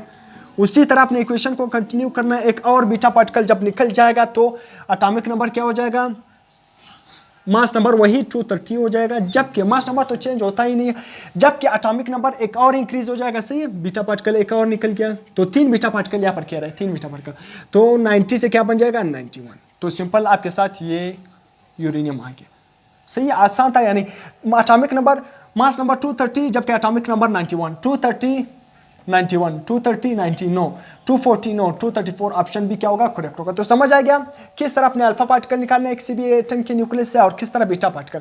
तो यूरेनियम एटम के वहां तक कोई भी एटम आ सकता है, तो इस तरह अपने सीक्वेंस से निकाल देने, पहले अल्फा पार्टिकल निकालो फिर बीटा पार्टिकल। अल्फा पार्टिकल निकलने से मास नंबर को 4 गुना कम करो, जबकि एटॉमिक नंबर को 2 गुना कम करो, चाहे 10 अल्फा पार्टिकल निकले 5 निकले जितने भी निकले अपने उस तरह। जबकि बीटा पार्टिकल का मतलब क्या है नेगेटिव बीटा पार्टिकल, तो अपने मास नंबर को रिमेन द सेम चेंज नहीं करना है, जबकि एटॉमिक नंबर को एक इंक्रीज कर देना है जितने भी नेगेटिव बीटा पार्टिकल। जिस तरह एक नेगेटिव बीटा पार्टिकल निकल गया 88 से 89, दूसरा निकल गया 90, 90 से क्या बन गया एक और निकल गया 91। उस तरह 3 बीटा पार्टिकल से इस तरह एटॉमिक नंबर तक क्या होता है एक एक इंक्रीज हो रहा था, जबकि मास नंबर रिमेन द सेम। तो इस तरह एमसीक्यूज आते भी है, पास पेपर में आए भी हुए। MCQs number 26, a radio active decay emitting the radiation, एक रेडियो एक्टिव एलिमेंट है वो रेडिएशन को रिलीज करे, यहाँ पर रेडियम रेडोन से रेडियम से रेडोन, ये क्या है रेडोन RN रेडोन, उसका मास नंबर 220 जबकि एटॉमिक नंबर 86। यहाँ पर एक अल्फा पार्टिकल निकल गया, उससे एक एटम फिर बीटा एक और निकल गया, फिर Y बन गया, एक बीटा पार्टिकल निकल गया, फिर Z, फिर एक और बीटा निकल गया, एक E पार्टिकल बन गया। मतलब आपने रेडोन से क्या करना है, रेडोन से दो अल्फा निकालने 2 बीटा निकालने, तो उसका मास नंबर और एटॉमिक नंबर क्या होगा, बहुत ही आसान। फिर से यही इक्वेशन आपने फॉलो करना है। इक्वेशन क्या करना है, रेडोन आपके साथ RN, ये क्या है रेडियम, रेडोन RN का मतलब क्या है रेडोन, सॉरी मैं रेडियम बोलता हूँ, RN का मतलब क्या है रेडोन। तो एटॉमिक मास क्या है 220 और 86। एक अल्फा पार्टिकल निकलने पर इसका मास नंबर 4 गुना कम हो जाएगा, एटॉमिक नंबर 2 गुना कम हो जाएगा, तो इसलिए मैं स्पीड से लिख रहा हूँ। रेडियम क्या होगा 216 जबकि ये क्या हो जाएगा 84। एक और अल्फा पार्टिकल यहाँ पर निकल जाएगा, जब एक और अल्फा पार्टिकल निकलने पर इसका मास नंबर फिर 4 गुना कम हो जाएगा। यहाँ पर क्या लिख देना X एटम, सही है। दूसरा क्या बन गया है, उसके बाद एक और अल्फा पार्टिकल जो भी एटम बन जाएगा, तो इसलिए इसके बाद एक और अल्फा पार्टिकल, तो 216 से क्या बन जाएगा 212, सही है। जबकि mass atomic number mass number तो फिर 4 गुना कम हो जाएगा एक अल्फा पार्टिकल निकलने से, और एटॉमिक नंबर 2 गुना डिक्रीज होगा, 84 से क्या बन जाएगा 82, सही है। 2 अल्फा पार्टिकल तो हमने निकाल दिए, 2 अल्फा पार्टिकल सक्सेसिवली निकल रहे, फिर 2 नेगेटिव बीटा पार्टिकल निकल रहे हैं, निशान भी आपने लिखा हुआ है कि ZY से मास नंबर क्या है 212 82, एक नेगेटिव बीटा पार्टिकल निकल गया। मास नंबर तो सेम रहता है, मास नंबर वही 212 रहेगा Y212, जबकि एटॉमिक नंबर एक इंक्रीज होगा, नेगेटिव बीटा पार्टिकल है 83 बन जाएगा, जबकि एक और नेगेटिव बीटा पार्टिकल निकल जाएगा, जबकि एक और नेगेटिव बीटा पार्टिकल निकल जाएगा, तो मास नंबर तो वही रहेगा, जबकि एटॉमिक नंबर क्या होगा इंक्रीज बाय 1, सही है। क्या बन गया, एक आपके साथ एक E एटम बन गया 212, 82 से 83। अब यहाँ पर आपने लिखना है 83 से क्या बन जाएगा 84 मास, मास नंबर 212, एटॉमिक नंबर 84। अब ऑप्शन में देखो 212 86, 212 84, 212 84, 212 82, 218 84। तो ऑप्शन क्या होगा? सी करेक्ट होगा। 212 नहीं 212 84। तो ऑप्शन क्या होगा? बी करेक्ट होगा। जगह 212 84 ऑप्शन बी क्या होगा? करेक्ट होगा। 212 84 ऑप्शन बी क्या होगा? करेक्ट होगा। इसके बाद MCQ number 27, the ratio of the rate of decay to the number of atom present. अब यहाँ पर सिंपल आपसे डिफिनेशन पूछा हुआ है, mean life, decay constant, half life, all. अब याद रखना ये किसका डिफिनेशन है, आपको नजर आ रहा है कि ये डिफिनेशन किसका है। सिंपल आपने क्या करना है, आपको the ratio of rate of decay to the number of atom present. Simple आपको आपने डिके कांस्टेंट पढ़ा कि decay constant is equal to number of atom divided bye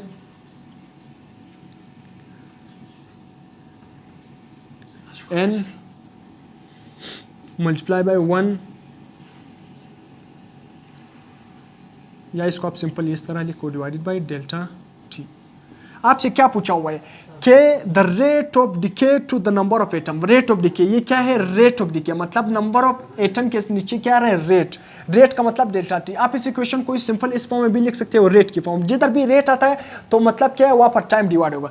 तो डेल्टा एन, अब मैं इसको एक और फॉर्म में लिखता हूँ, डेल्टा एन डिवाइडेड बाई ये टी क्या हो जाएगा? यहाँ पर मैं इसको एक और फॉर्म में N multiply by 1 over delta divided 1 over delta T. C ये नीचे है तो ऊपर जाएगा 1 ओवर डेल्टा टी। सी यहाँ पर इसके नीचे 1 है तो 1 ऊपर डेल्टा टी नीचे।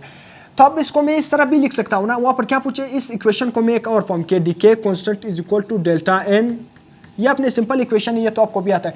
इन दोनों को चेंज करो, यहाँ पर डेल्टा टी डेल्टा एन के नीचे आओ और एन को उस साइड पे शिफ्ट कर देना, delta T multiply by 1 over N.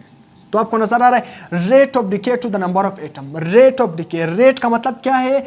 Divided by time. Rate आपको क्या गिवन है? Rate of decay to the number of atom. Ratio of rate of decay, the ratio of rate of decay to the number of atom. ये क्या है?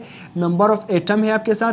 ये क्या है? Rate of decay. तो इसलिए ये किसके इक्वल है? डिके कांस्टेंट के इक्वल है। ये सिंपल आपको डिफिनेशन पूछे हुए कि the ratio of the rate of decay to the number of atom present.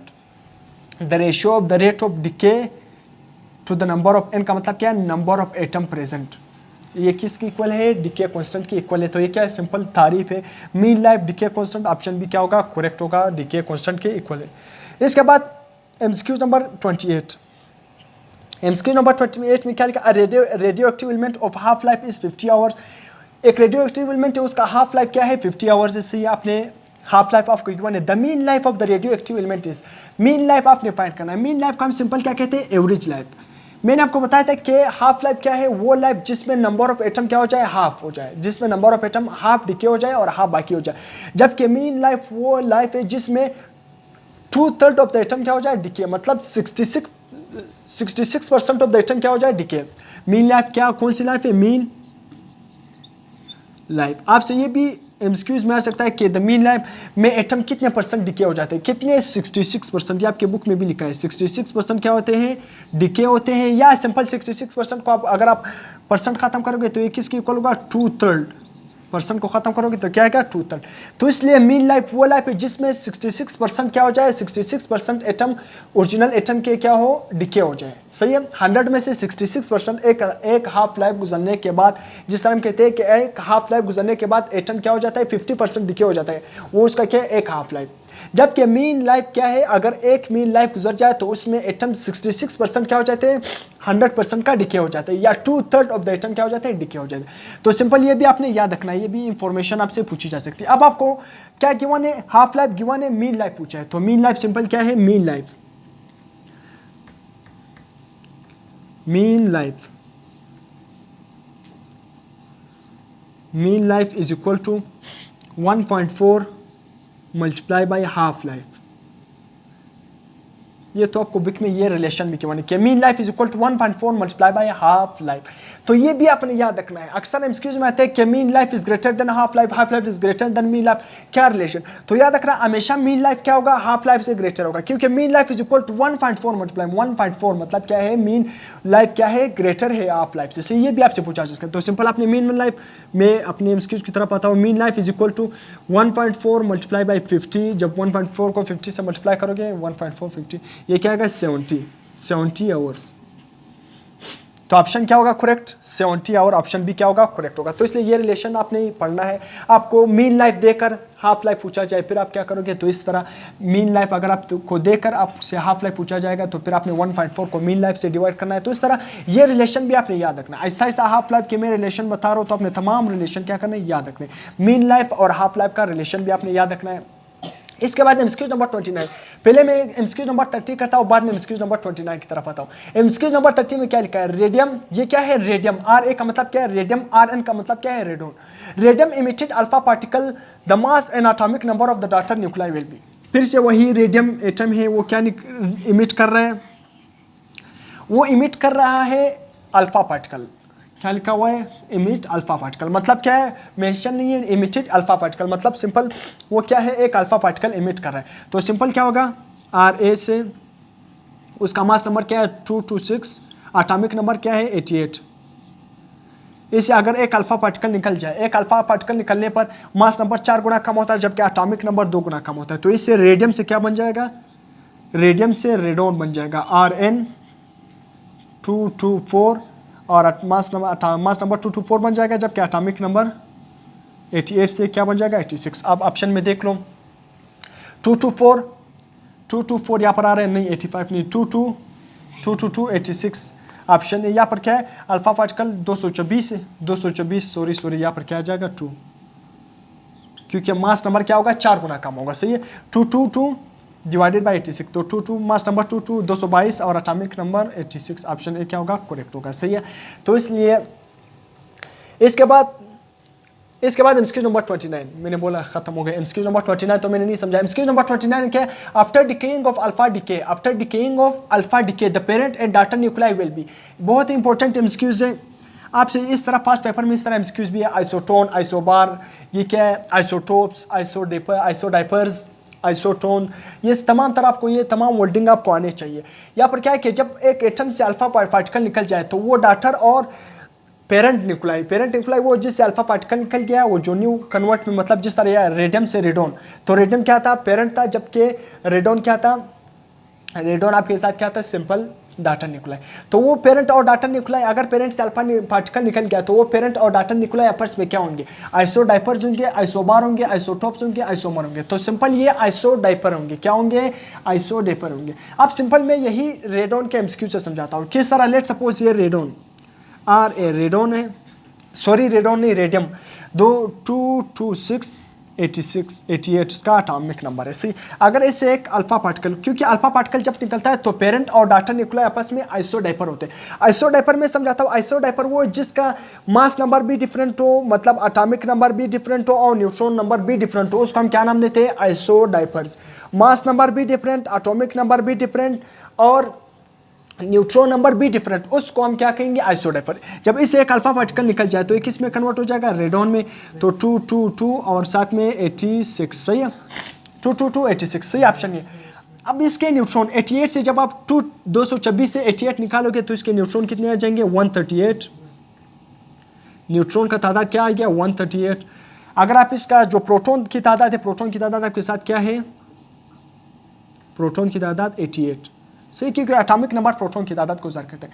यहाँ पर आप न्यूट्रॉन की तादाद को देखोगे 222 से 86 निकालोगे, 222 86 136, प्रोटॉन की तादाद क्या है मतलब एटॉमिक नंबर 86।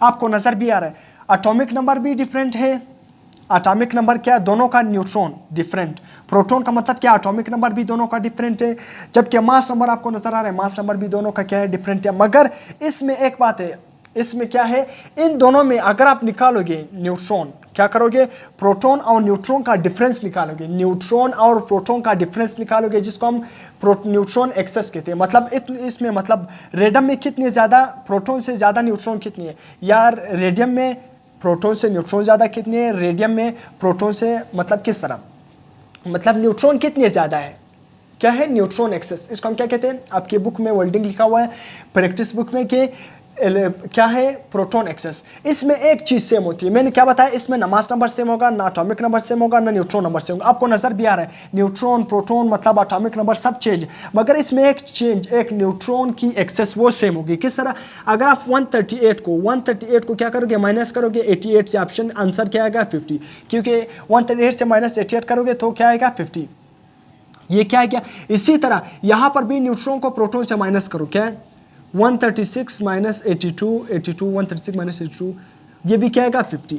आपको नजर आ रहा है 50-50, इसको हम क्या कहते हैं, न्यूट्रॉन एक्सेस। दोनों में न्यूट्रॉन की एक्सेस सेम है, मतलब इसमें भी क्या, न्यूट्रॉन की एक्सेस का मतलब ये है कि रेडियम में 50 गुना, मतलब क्या है 50 दफा प्रोटॉन क्या है, ज्यादा है, 50 दफा प्रोटॉन, सॉरी 50 दफा न्यूट्रॉन ज्यादा है प्रोटॉन से।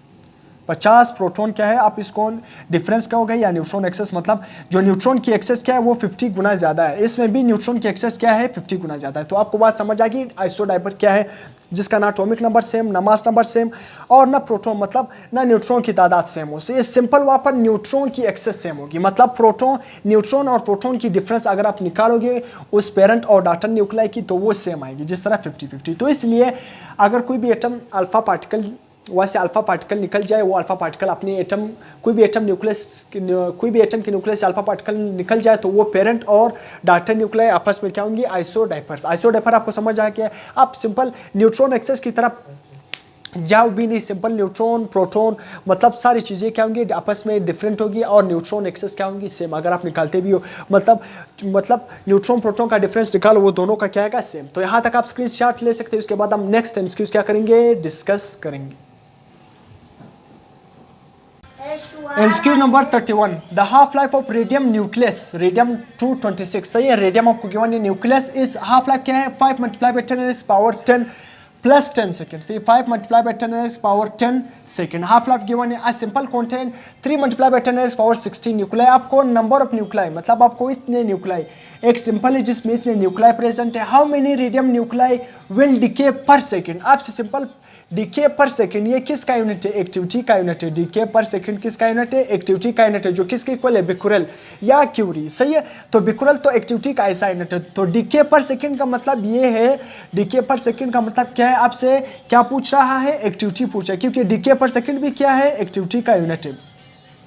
तो एक्टिविटी का फार्मूला मैंने यहाँ पर लिखा, activity is equal to decay constant multiply by N. N का मतलब क्या है, नंबर ऑफ एटम। यहाँ पर आपको नंबर ऑफ न्यूक्लियाई भी क्या है, आपके साथ नंबर ऑफ एटम, आपके साथ नंबर ऑफ एटम तो प्रेजेंट है मगर डीके नहीं है, एक्टिविटी। तो आप DK per second, activity decay per second का मतलब क्या है, एक्टिविटी। आप एक्टिविटी इस फार्मूले से नहीं निकाल सकते हो, क्यों, क्योंकि आपके साथ decay constant lambda, decay constant आपको गिवन नहीं है, नंबर ऑफ न्यूक्लियाई तो गिवन है। तो इस रिलेशन को आप यूज नहीं कर सकते हो, क्यों। सबसे पहले आपको लेमडा मालूम करना है। लेमडा आप किस तरह फाइंड करोगे, आपको एक फार्मूला मैंने बताया था कि half life is equal to 0.693 divided by decay constant. तो इस फार्मूले से आप डीके कांस्टेंट को सिंपल फाइंड कर सकते हो, क्यों, क्योंकि आपको हाफ लाइफ गिवन है। आप डीके कांस्टेंट इस फार्मूले से निकालो, फिर वो एक्टिविटी फार्मूले में डीके कांस्टेंट की वैल्यू पुट करो, आपके साथ क्या आ जाएगा, डीके कांस्टेंट आ जाएगा, एक्टिविटी की वैल्यू आ जाएगी। पहले डीके कांस्टेंट को आपको फाइंड करना होगा। तो decay constant is equal to 0.693 divided by half life. Half life आपके साथ कितना गिवन है, 0.693 डिवाइडेड बाय हाफ लाइफ क्या है, 5 मल्टीप्लाई बाय 10 पावर 10 सेकेंड। इन दोनों को आप डिवाइड करोगे, ये एमसीक्यूज आया भी था कुछ एमसीक्यूज पहले, सिंपल आपसे डीके कांस्टेंट की वैल्यू पूछ रहा था। जब आप इन दोनों को डिवाइड करोगे तो आंसर क्या आएगा, 1.4 मल्टीप्लाई बाय 10 पावर -11 पर सेकेंड। पर सेकेंड किसका यूनिट है, DK constant. DK per second किसका यूनिट है, एक्टिविटी का यूनिट है। तो यहाँ पर क्या है, डीके पर सेकंड मतलब एक्टिविटी आपसे पूछे।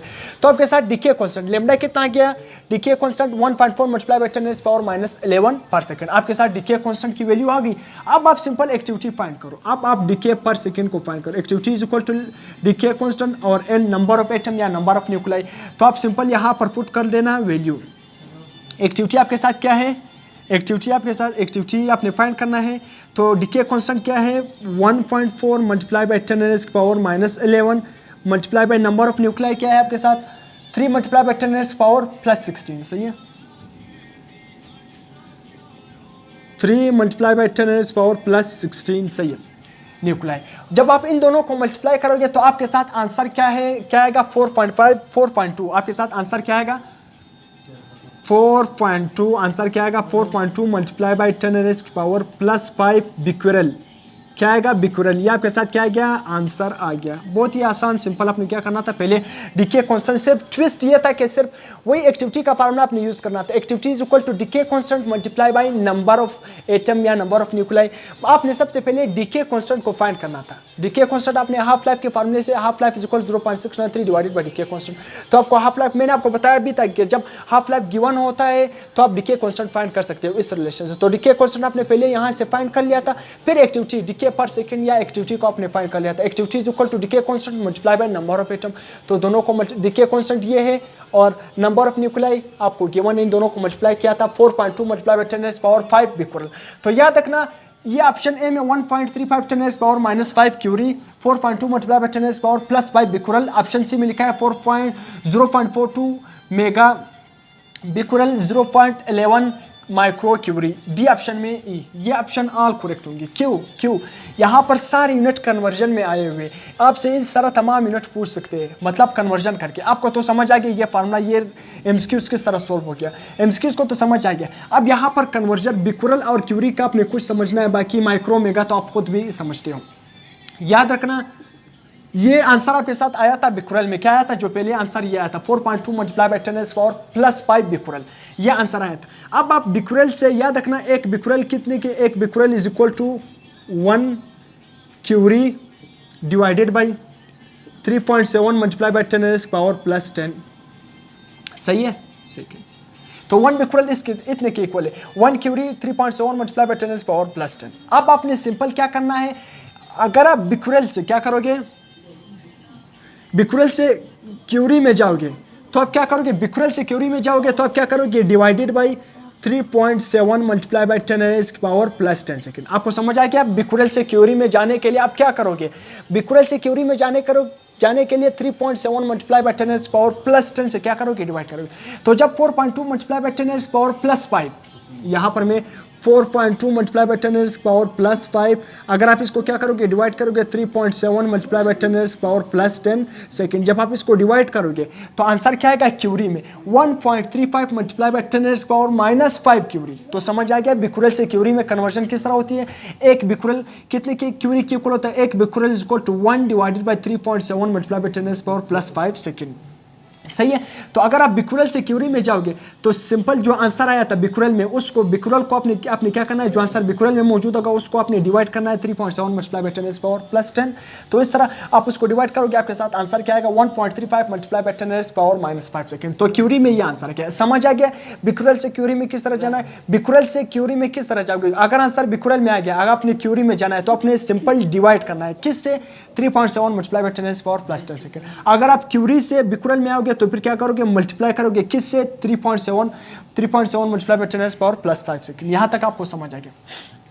बाकी 0.42 मेगा बिक्यूरल ये किस तरह होगा, यहाँ पर पॉइंट यहाँ पर मौजूद है, आपने पॉइंट क्या किया, यहाँ पर मूव किया तो क्या बन गया 0.42।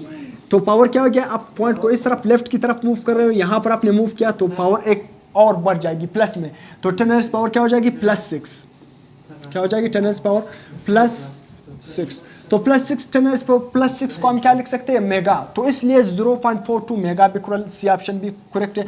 इसी तरह अगर आप 0.11 माइक्रो क्यूरी, माइक्रो का मतलब क्या है 10⁻⁻⁻6, यहाँ पर क्या है 1.35 मल्टीप्लाई बाई 10⁻⁻⁵, ये आपको क्यूरी में आंसर है। अगर आप इस पॉइंट को क्या करोगे, इस तरफ मूव करोगे, इस पॉइंट को क्या करोगे, इस तरफ क्या करोगे, मूव करोगे, तो ये क्या बन जाएगा 0.11 मल्टीप्लाई बाई 10⁻⁻, क्या बन जाएगा -6। तो -6 या 0.11 माइक्रो क्यूरी, तो इसलिए 0.11 माइक्रो क्यूरी भी ऑप्शन क्या है, करेक्ट है। क्यों माइक्रो मेगा, ये तो आप खुद कन्वर्जन कर सकते हो। सिंपल मैंने आपको बता दिया कि कंसेप्ट क्या है बिक्यूरल और क्यूरी, और ये एमसीक्यूज आया भी हुआ है। ये आपको पेड्रल बुक के लास्ट बुक में, पेड्रल बुक जो न्यूक्लियर चैप्टर है उसके लास्ट प्रैक्टिस एमसीक्यूज में ये एमसीक्यूज आया भी हुआ है कि 1 क्यूरी इज इक्वल टू, तो इसलिए पास पेपर के एमसीक्यूज में आप इस तरह 1 curie is equal to 1 becquerel is equal to, ये आपने याद करना भी है। सही है, तो ये ऑल ऑप्शन करेक्ट है। सही है, बिक्यूरल में ये होगा, क्यूरी में होगा, बिक्यूरल से क्यूरी में जाना, क्यूरी से बिक्यूरल में जाना, ये आपको आना चाहिए हर हाल में। सही है, MCQ number 32, 1 curie is equal to 1 curie simple किसके इक्वल होगा? अगर 1 becquerel is equal to 1 becquerel कितने के इक्वल होगा? 1 divided by 3.7 multiply by 10 raise power plus 10 second. सही है, ये क्या है? 1 becquerel is equal to 1 divided by 3.7 multiply by 10 raise power plus 10 second. अगर वो आपसे पूछे 1 क्यूरी उलट पूछे तो फिर आप क्या करोगे? इसको अभी मैं मिटा रहा हूँ। 1 curie is equal to 1 curie is equal to क्या होगा? इसका उलट, वहाँ पर डिवाइड रहता है तो यहाँ पर मल्टीप्लाई हो जाएगा, क्योंकि क्यूरी यहाँ पर मौजूद है तो दोनों बिक्यूरल और 3.7 क्या हो जाएंगे? मल्टीप्लाई हो जाएंगे। तो इसलिए 3.7 multiply by 10 raise power plus 10 क्या हो जाएगा? डीके पर सेकेंड। डीके पर सेकेंड, या यहाँ पर आप क्या लिख सकते हो? डीके पर सेकेंड की जगह बिक्यूरल भी लिख सकते हो। 1 curie is equal to 3.7 multiply by 10 raise power plus 10 decay per second या बिक्यूरल। ऑप्शन ए में 3.7 multiply by 10 raise power plus 10 decay per second, option A correct है। बी में क्या है? 3.7 multiply by 10 raise power plus 10।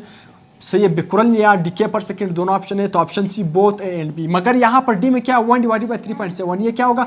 अगर यहाँ पर लिखता 1 becquerel equal to is equal to, तो फिर ये आता 1। एमसीक्यू नंबर 33, एमसीक्यू नंबर 33, तो 32 समझ आ गया। अगर क्या था? 1 बिक्यूरल, अगर आता था क्या 1 बिक्यूरल इज इक्वल टू, तो फिर क्या आता था? 1 divided by 3.7 multiply by 10 raise power 10 plus 10। सही है, अगर आता 1 बिक्यूरल तो फिर डी ऑप्शन करेक्ट होता। MCQ number 33, the resulting nucleus in the reaction, आपके साथ यहाँ पर एक रिएक्शन गिवन है कि यहाँ पर क्या ऑप्शन बन जाएगा? एक न्यूट्रॉन है जिसका मास नंबर 1 और atomic number 0, plus barium 137 divided by उसका एटॉमिक नंबर 56 है, प्लस गामा रेज, इसको मिटाओ, इसको मैंने वैसे लिखा है गामा रेज। सही है, प्लस गामा। अब यहाँ पर क्या बन जाएगा? याद रखना, जब इस तरह रिएक्शन आ जाए तो अपने लेफ्ट हैंड साइड को और right hand side atomic number और एटॉमिक मासेस को इक्वल करना है। जितना एटॉमिक मास इस साइड पर आ रहा है उतना एटॉमिक मास उस साइड पर आना चाहिए। तो ऑप्शन ए में लिखा है बेरियम 138 और 56, ऑप्शन बी में लिखा है सीजियम 138 और 55, एटॉमिक मास का एटॉमिक नंबर 55 है। इसी तरह ऑप्शन सी में लिखा है एटॉमिक मास 138 जबकि atomic number 57 lithium, option lanthanum. Option D में क्या लिखा है? बेरियम 16 और 5। अब ऑप्शन कौन सा करेक्ट होगा? सिंपल, आपने यहाँ पर देखना है किस तरह, यहाँ पर आपने देखना है न्यूट्रॉन और इसका मतलब न्यूट्रॉन का मास नंबर 1 है जबकि बेरियम का भी क्या है? एटॉमिक नंबर क्या है? मास नंबर क्या है? 137। तो इन दोनों को ऐड करो 138 बन जाएगा। और मास नंबर क्या है? एटॉमिक नंबर 0 और 56। तो 0 और 56 को ऐड करोगे तो इस साइड पे एटॉमिक नंबर 56 आ रहा है जबकि इस साइड पे एटॉमिक मास 138 आ रहा है। तो लेफ्ट साइड पे भी उतना ही आना चाहिए एटॉमिक मास और एटॉमिक नंबर।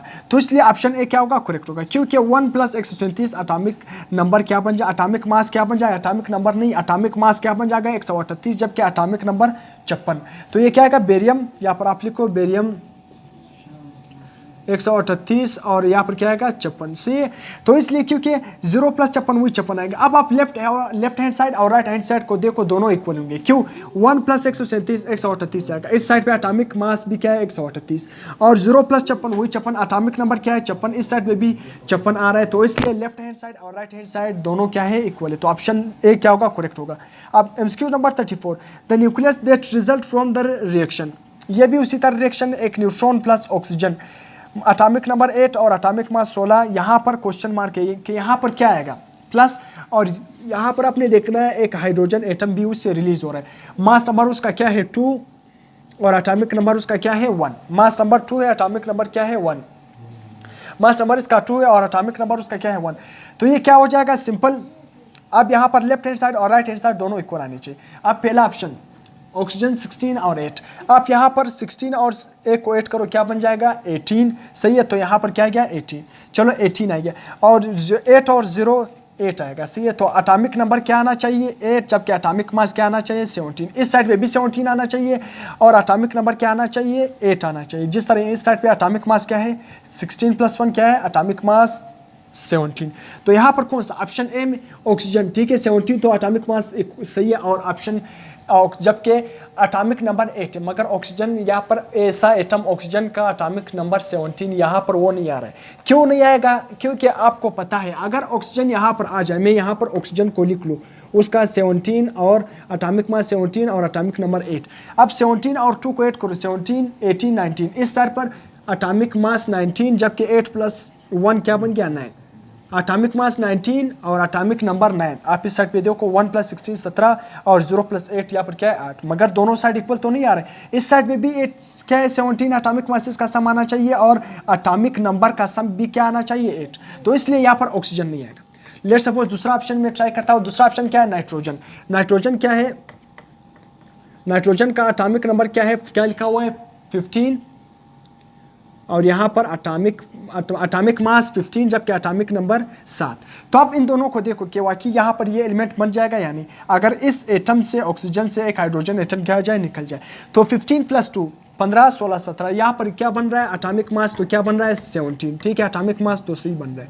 अब एटॉमिक नंबर 7 + 1 8, तो ये क्या है इक्वल आ रहा है, तो यहाँ पर कौन सा एटम आ जाएगा नाइट्रोजन। क्यों, left hand side right hand side दोनों इक्वल आने चाहिए। अब यहाँ पर 1 + 16 17 आ रहा है एटॉमिक मासेस का सम। इस साइड पे भी देखो 15 + 2 एटॉमिक मासेस का सम क्या आ रहा है 17। यहाँ पर 0 + 8 एटॉमिक नंबर का सम क्या आ रहा है 8। इस साइड पे देखो 7 + 8 एटॉमिक नंबर का सम क्या आ रहा है 8। तो इसलिए रिएक्शन का लेफ्ट और right hand side atomic masses atomic number दोनों इक्वल होने चाहिए। तो इसलिए यहाँ पर क्या आ जाएगा नाइट्रोजन 15 एटॉमिक मास 15 और एटॉमिक नंबर 7। ऑप्शन भी क्या होगा करेक्ट होगा। MCQ number 35, which of the following nuclear reaction is similar two electron. Nuclear radiation not nuclear reaction. यहाँ पर क्या है which of the following nuclear radiation is similar two electron. कौन सा न्यूक्लियर रेडिएशन क्या होगा सिमिलर टू मतलब electron जैसा होगा। ऑप्शन ए में अल्फा पार्टिकल, ऑप्शन बी में बीटा पार्टिकल, बीटा पॉजिटिव, यहाँ पर क्या है beta positive particle, option C में बीटा नेगेटिव रेडिएशन या पार्टिकल, ऑप्शन डी में क्या लिखा है गामा पार्टिकल। तो यहाँ पर कौन सा इलेक्ट्रॉन पर कौन सा चार्ज होता है नेगेटिव, इलेक्ट्रॉन पर नेगेटिव चार्ज होता है। इसी तरह बीटा मतलब इलेक्ट्रॉन क्या होगा, इलेक्ट्रॉन किस रेडिएशन के साथ किस न्यूक्लियर रेडिएशन के साथ सिमिलर होगा बीटा नेगेटिव पार्टिकल के साथ। किसके साथ बीटा नेगेटिव पार्टिकल के साथ क्या होगा सिमिलर होगा।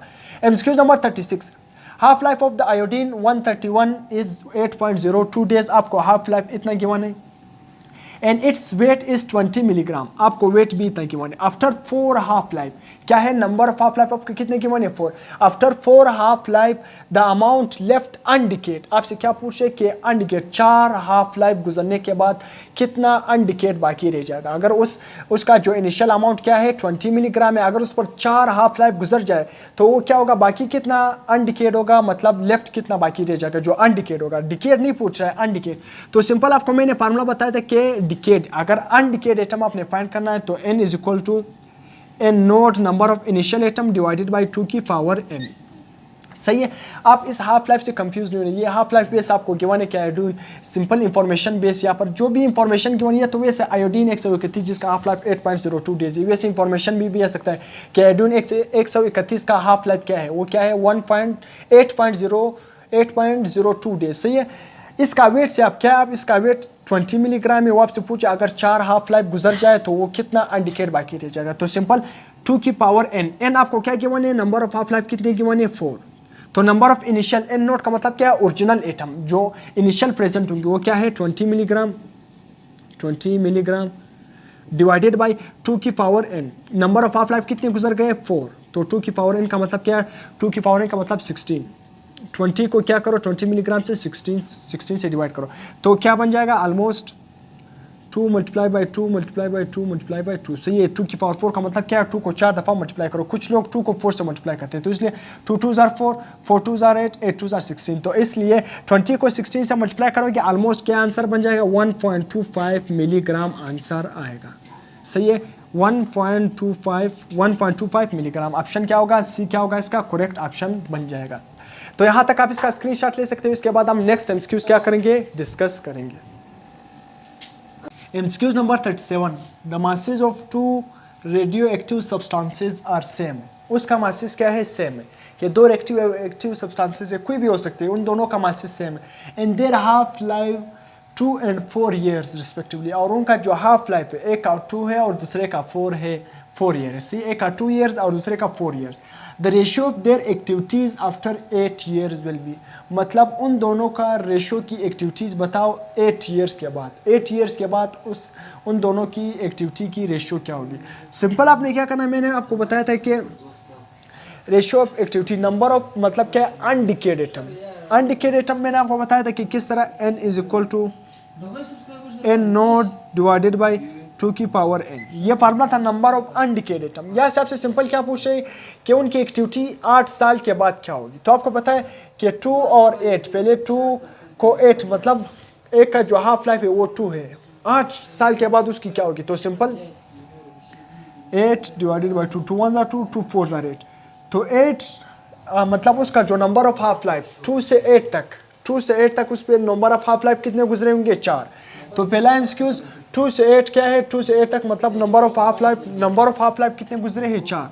उसी तरह 4 4 ईयर और 8 ईयर, एक जो पहला मतलब यहाँ पर क्या लिखा हुआ है, जो दूसरा है, दूसरा सब्सटेंस है उसका जो हाफ लाइफ क्या है 4। तो 8 साल के बाद उसकी कितनी होगी। तो सिंपल 8 और 4, 8 डिवाइडेड बाई 4, 4 1 4, 4 2 8। तो एक का number of half life 8 years के बाद 2 आ रहा है, और दूसरे जो 4 का उसका half number of half life 2 आ रहा है n, और दूसरे 2 का क्या आ रहा है 4। तो सिंपल आप यहाँ पर रेशियो को कंपेयर कर दो। सही है, n नोट डिवाइडेड बाई 2 की पावर n, उसी तरह is equal to n naught divided by 2 की पावर n। n नोट का मतलब क्या है, नंबर ऑफ इनिशियल एटम। दोनों का मास सेम है, आप कुछ भी अज्यूम कर सकते हो, यहाँ पर 10 भी लिख सकते हो, 10 दोनों का 10 लिखो तब भी रिजल्ट सेम आ गया यार। मतलब number of masses initial atom क्या है, सेम। तो इसलिए आप क्या अज्यूम कर लो, यहाँ पर 1 लिखो, 1 डिवाइडेड बाई सी है 2 की पावर n, 2 की पावर n। n मैंने आपको बता दिया नंबर ऑफ हाफ लाइफ्स। 2 पहले क्या है, 2 और 4 क्या है, आपको गिवन है कि 2 और 4 उसकी हाफ लाइफ है। तो 2 से लेकर 8 तक उसका नंबर ऑफ हाफ लाइफ कितने गुजरे होंगे, 4। आपको मैंने बताया 8 डिवाइडेड बाई 2। तो इसलिए मैं यहाँ पर 2 की पावर क्या लिखूंगा, 4 is equal to 1 divided by 2 की पावर n। अब दूसरे के लिए जो मैंने 4, अगर 4 लाइफ उसका जो हाफ लाइफ है वो क्या है 4 ईयर, अगर 8 साल गुजर जाए तो उसकी हाफ लाइफ मतलब कितने हाफ लाइफ उसके गुजरे होंगे, n कितना होगा, नंबर ऑफ हाफ लाइफ। तो सिंपल 4 1 4, 4 2 8। तो इसके लिए जो n होगा वो क्या होगा, 2। सही है, तो 1 डिवाइडेड बाई 2 की power 4, 1 is equal to 1 divided by 2 की पावर 2। तो सिंपल क्या आएगा answer, is equal to 1 divided by 2 की पावर 4 क्या होगा, 16 is equal to 1 divided by 2 की पावर 2 क्या हो जाएगा, 4। सही है, तो यहाँ पर क्या बन जाएगा, सिंपल 16 रेशियो 4। सही है, 4 1 4, 4 4 16। तो सिंपल क्या बन गया, 4 रेशियो 1। तो आपके साथ रेशियो क्या बन गया, 4 रेशियो 1। इसका क्या बन गया, एक्टिविटीज 4 रेशियो 1। सही है, तो इसका एक्टिविटीज का अपनी सारा रेशियो निकाल दिया 4 रेशियो 1। ऑप्शन ए क्या होगा, करेक्ट होगा। Television MCQ number 37, television screen produce a radiation. याद रखना जो टेलीविजन स्क्रीन है उससे भी कुछ किस्म के रेडिएशन निकलते हैं, जिसको हम क्या नाम देते हैं, एक्स रेज, आपके साथ सॉरी ये gamma rays, X rays, infrared rays, जबकि डी में लिखा है ऑल। कौन सा ऑप्शन करेक्ट होगा आपके रिलेटेड। याद रखना इंफ्रारेड रेज क्या है, टीवी के जो स्क्रीन से उससे इंफ्रारेड निकलते हैं। सही है, तो इसलिए टेलीविजन के स्क्रीन से इंफ्रारेड रेज रेडिएशन निकलते हैं। सही है, तो इसको भी इंफॉर्मेशन में एमसीक्यूज आपने याद रखना है। MCQ number 39, the average background radiation per year export. सही है, पर ईयर एक्सपोर्ट, हम जो सालाना तौर पर कितने रेडिएशन का हमें सामना करना पड़ता है। एक पूरे साल अगर आप एवरेज निकालोगे तो हमें कितना रेडिएशन का सामना करना पड़ता है। 7 मिलीसीवर्ट, सेवर्ट उसका यूनिट है। सही है, 2 मिलीसीवर्ट, 1 मिलीसीवर्ट, 3 मिलीसीवर्ट। याद रखना इसका जो ऑप्शन होगा वो 2 मिलीसीवर्ट। हम जो पर ईयर जो एवरेज जो हम रेडिएशन का सामना करना पड़ता है, बैकग्राउंड रेडिएशन जो हमारे एटमॉस्फेयर में प्रेजेंट, वो 2 मिलीसीवर्ट है। सही है, अगर ये 2 मिलीसीवर्ट से क्या हो जाए, बढ़ जाए 3 मिलीसीवर्ट, अगर हम क्या करें रेडिएशन का सामना करना पड़े तो हमारा स्किन क्या हो जाएगा, 3 मिलीसीवर्ट रेडिएशन अगर हम एक्सपोज हो जाए पर ईयर तो हमारी स्किन क्या हो जाएगी, जल जाएगी। तो इसलिए ये एमसीक्यूज भी आ सकता है कि skin burn when we face the background radiation per year, तो वो फिर 3 मिलीसीवर्ट होगा। अगर हम 3 मिलीसीवर्ट रेडिएशन को क्या करें, फेस करें तो हमारी स्किन बर्न हो जाएगी। वैसे हम एवरेज तौर पर सालाना तौर पर क्या है, 2 मिलीसीवर्ट रेडिएशन का क्या करते हैं, 2 मिलीसीवर्ट रेडिएशन का सामना करते हैं। MCQ number 40, the atomic mass of an atom is. सही, atomic mass beryllium, atomic mass क्या है आपके साथ, जो मास नंबर है 9, जबकि एटॉमिक नंबर 4।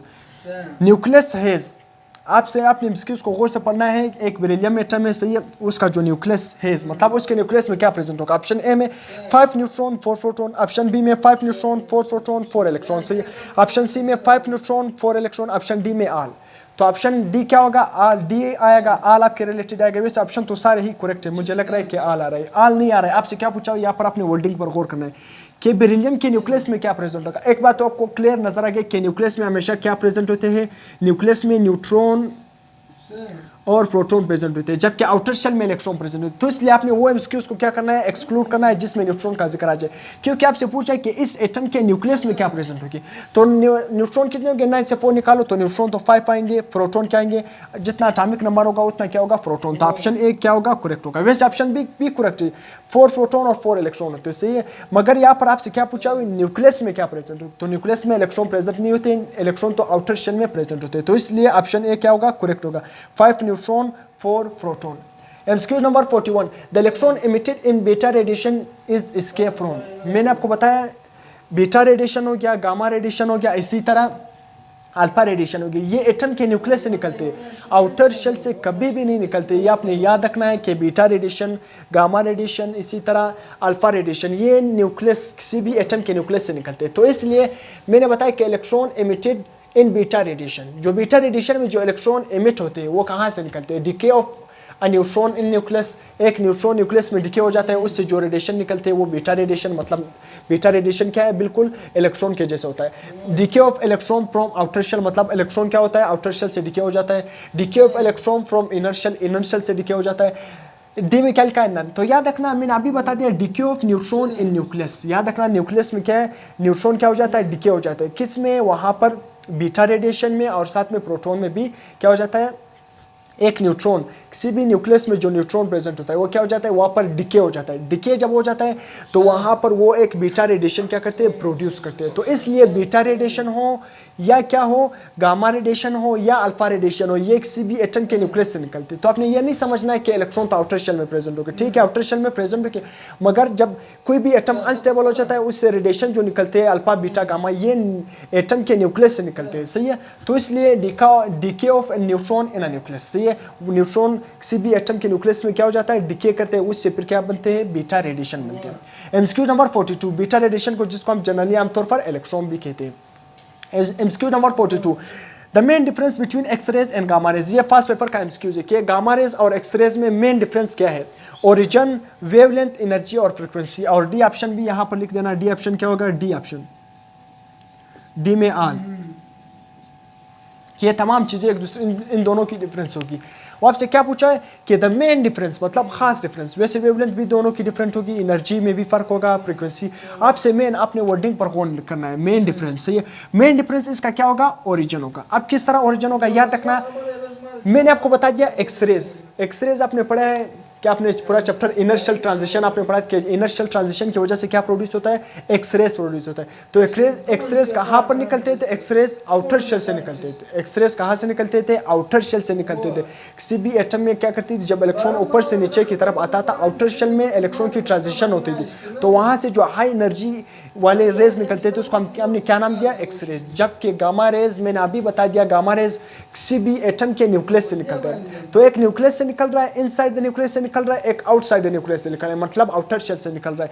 तो मेन डिफरेंस एक्सरेज और गामा रेज में किस चीज का है, ओरिजिन का है। एक इनसाइड द न्यूक्लियस से निकल रहा है जबकि एक आउटसाइड द न्यूक्लियस से निकल रहा है, तो ओरिजिन। तो यहाँ तक आप इसका स्क्रीनशॉट ले सकते हो। इसके बाद हम नेक्स्ट एमसीक्यूज क्या करेंगे, डिस्कस करेंगे।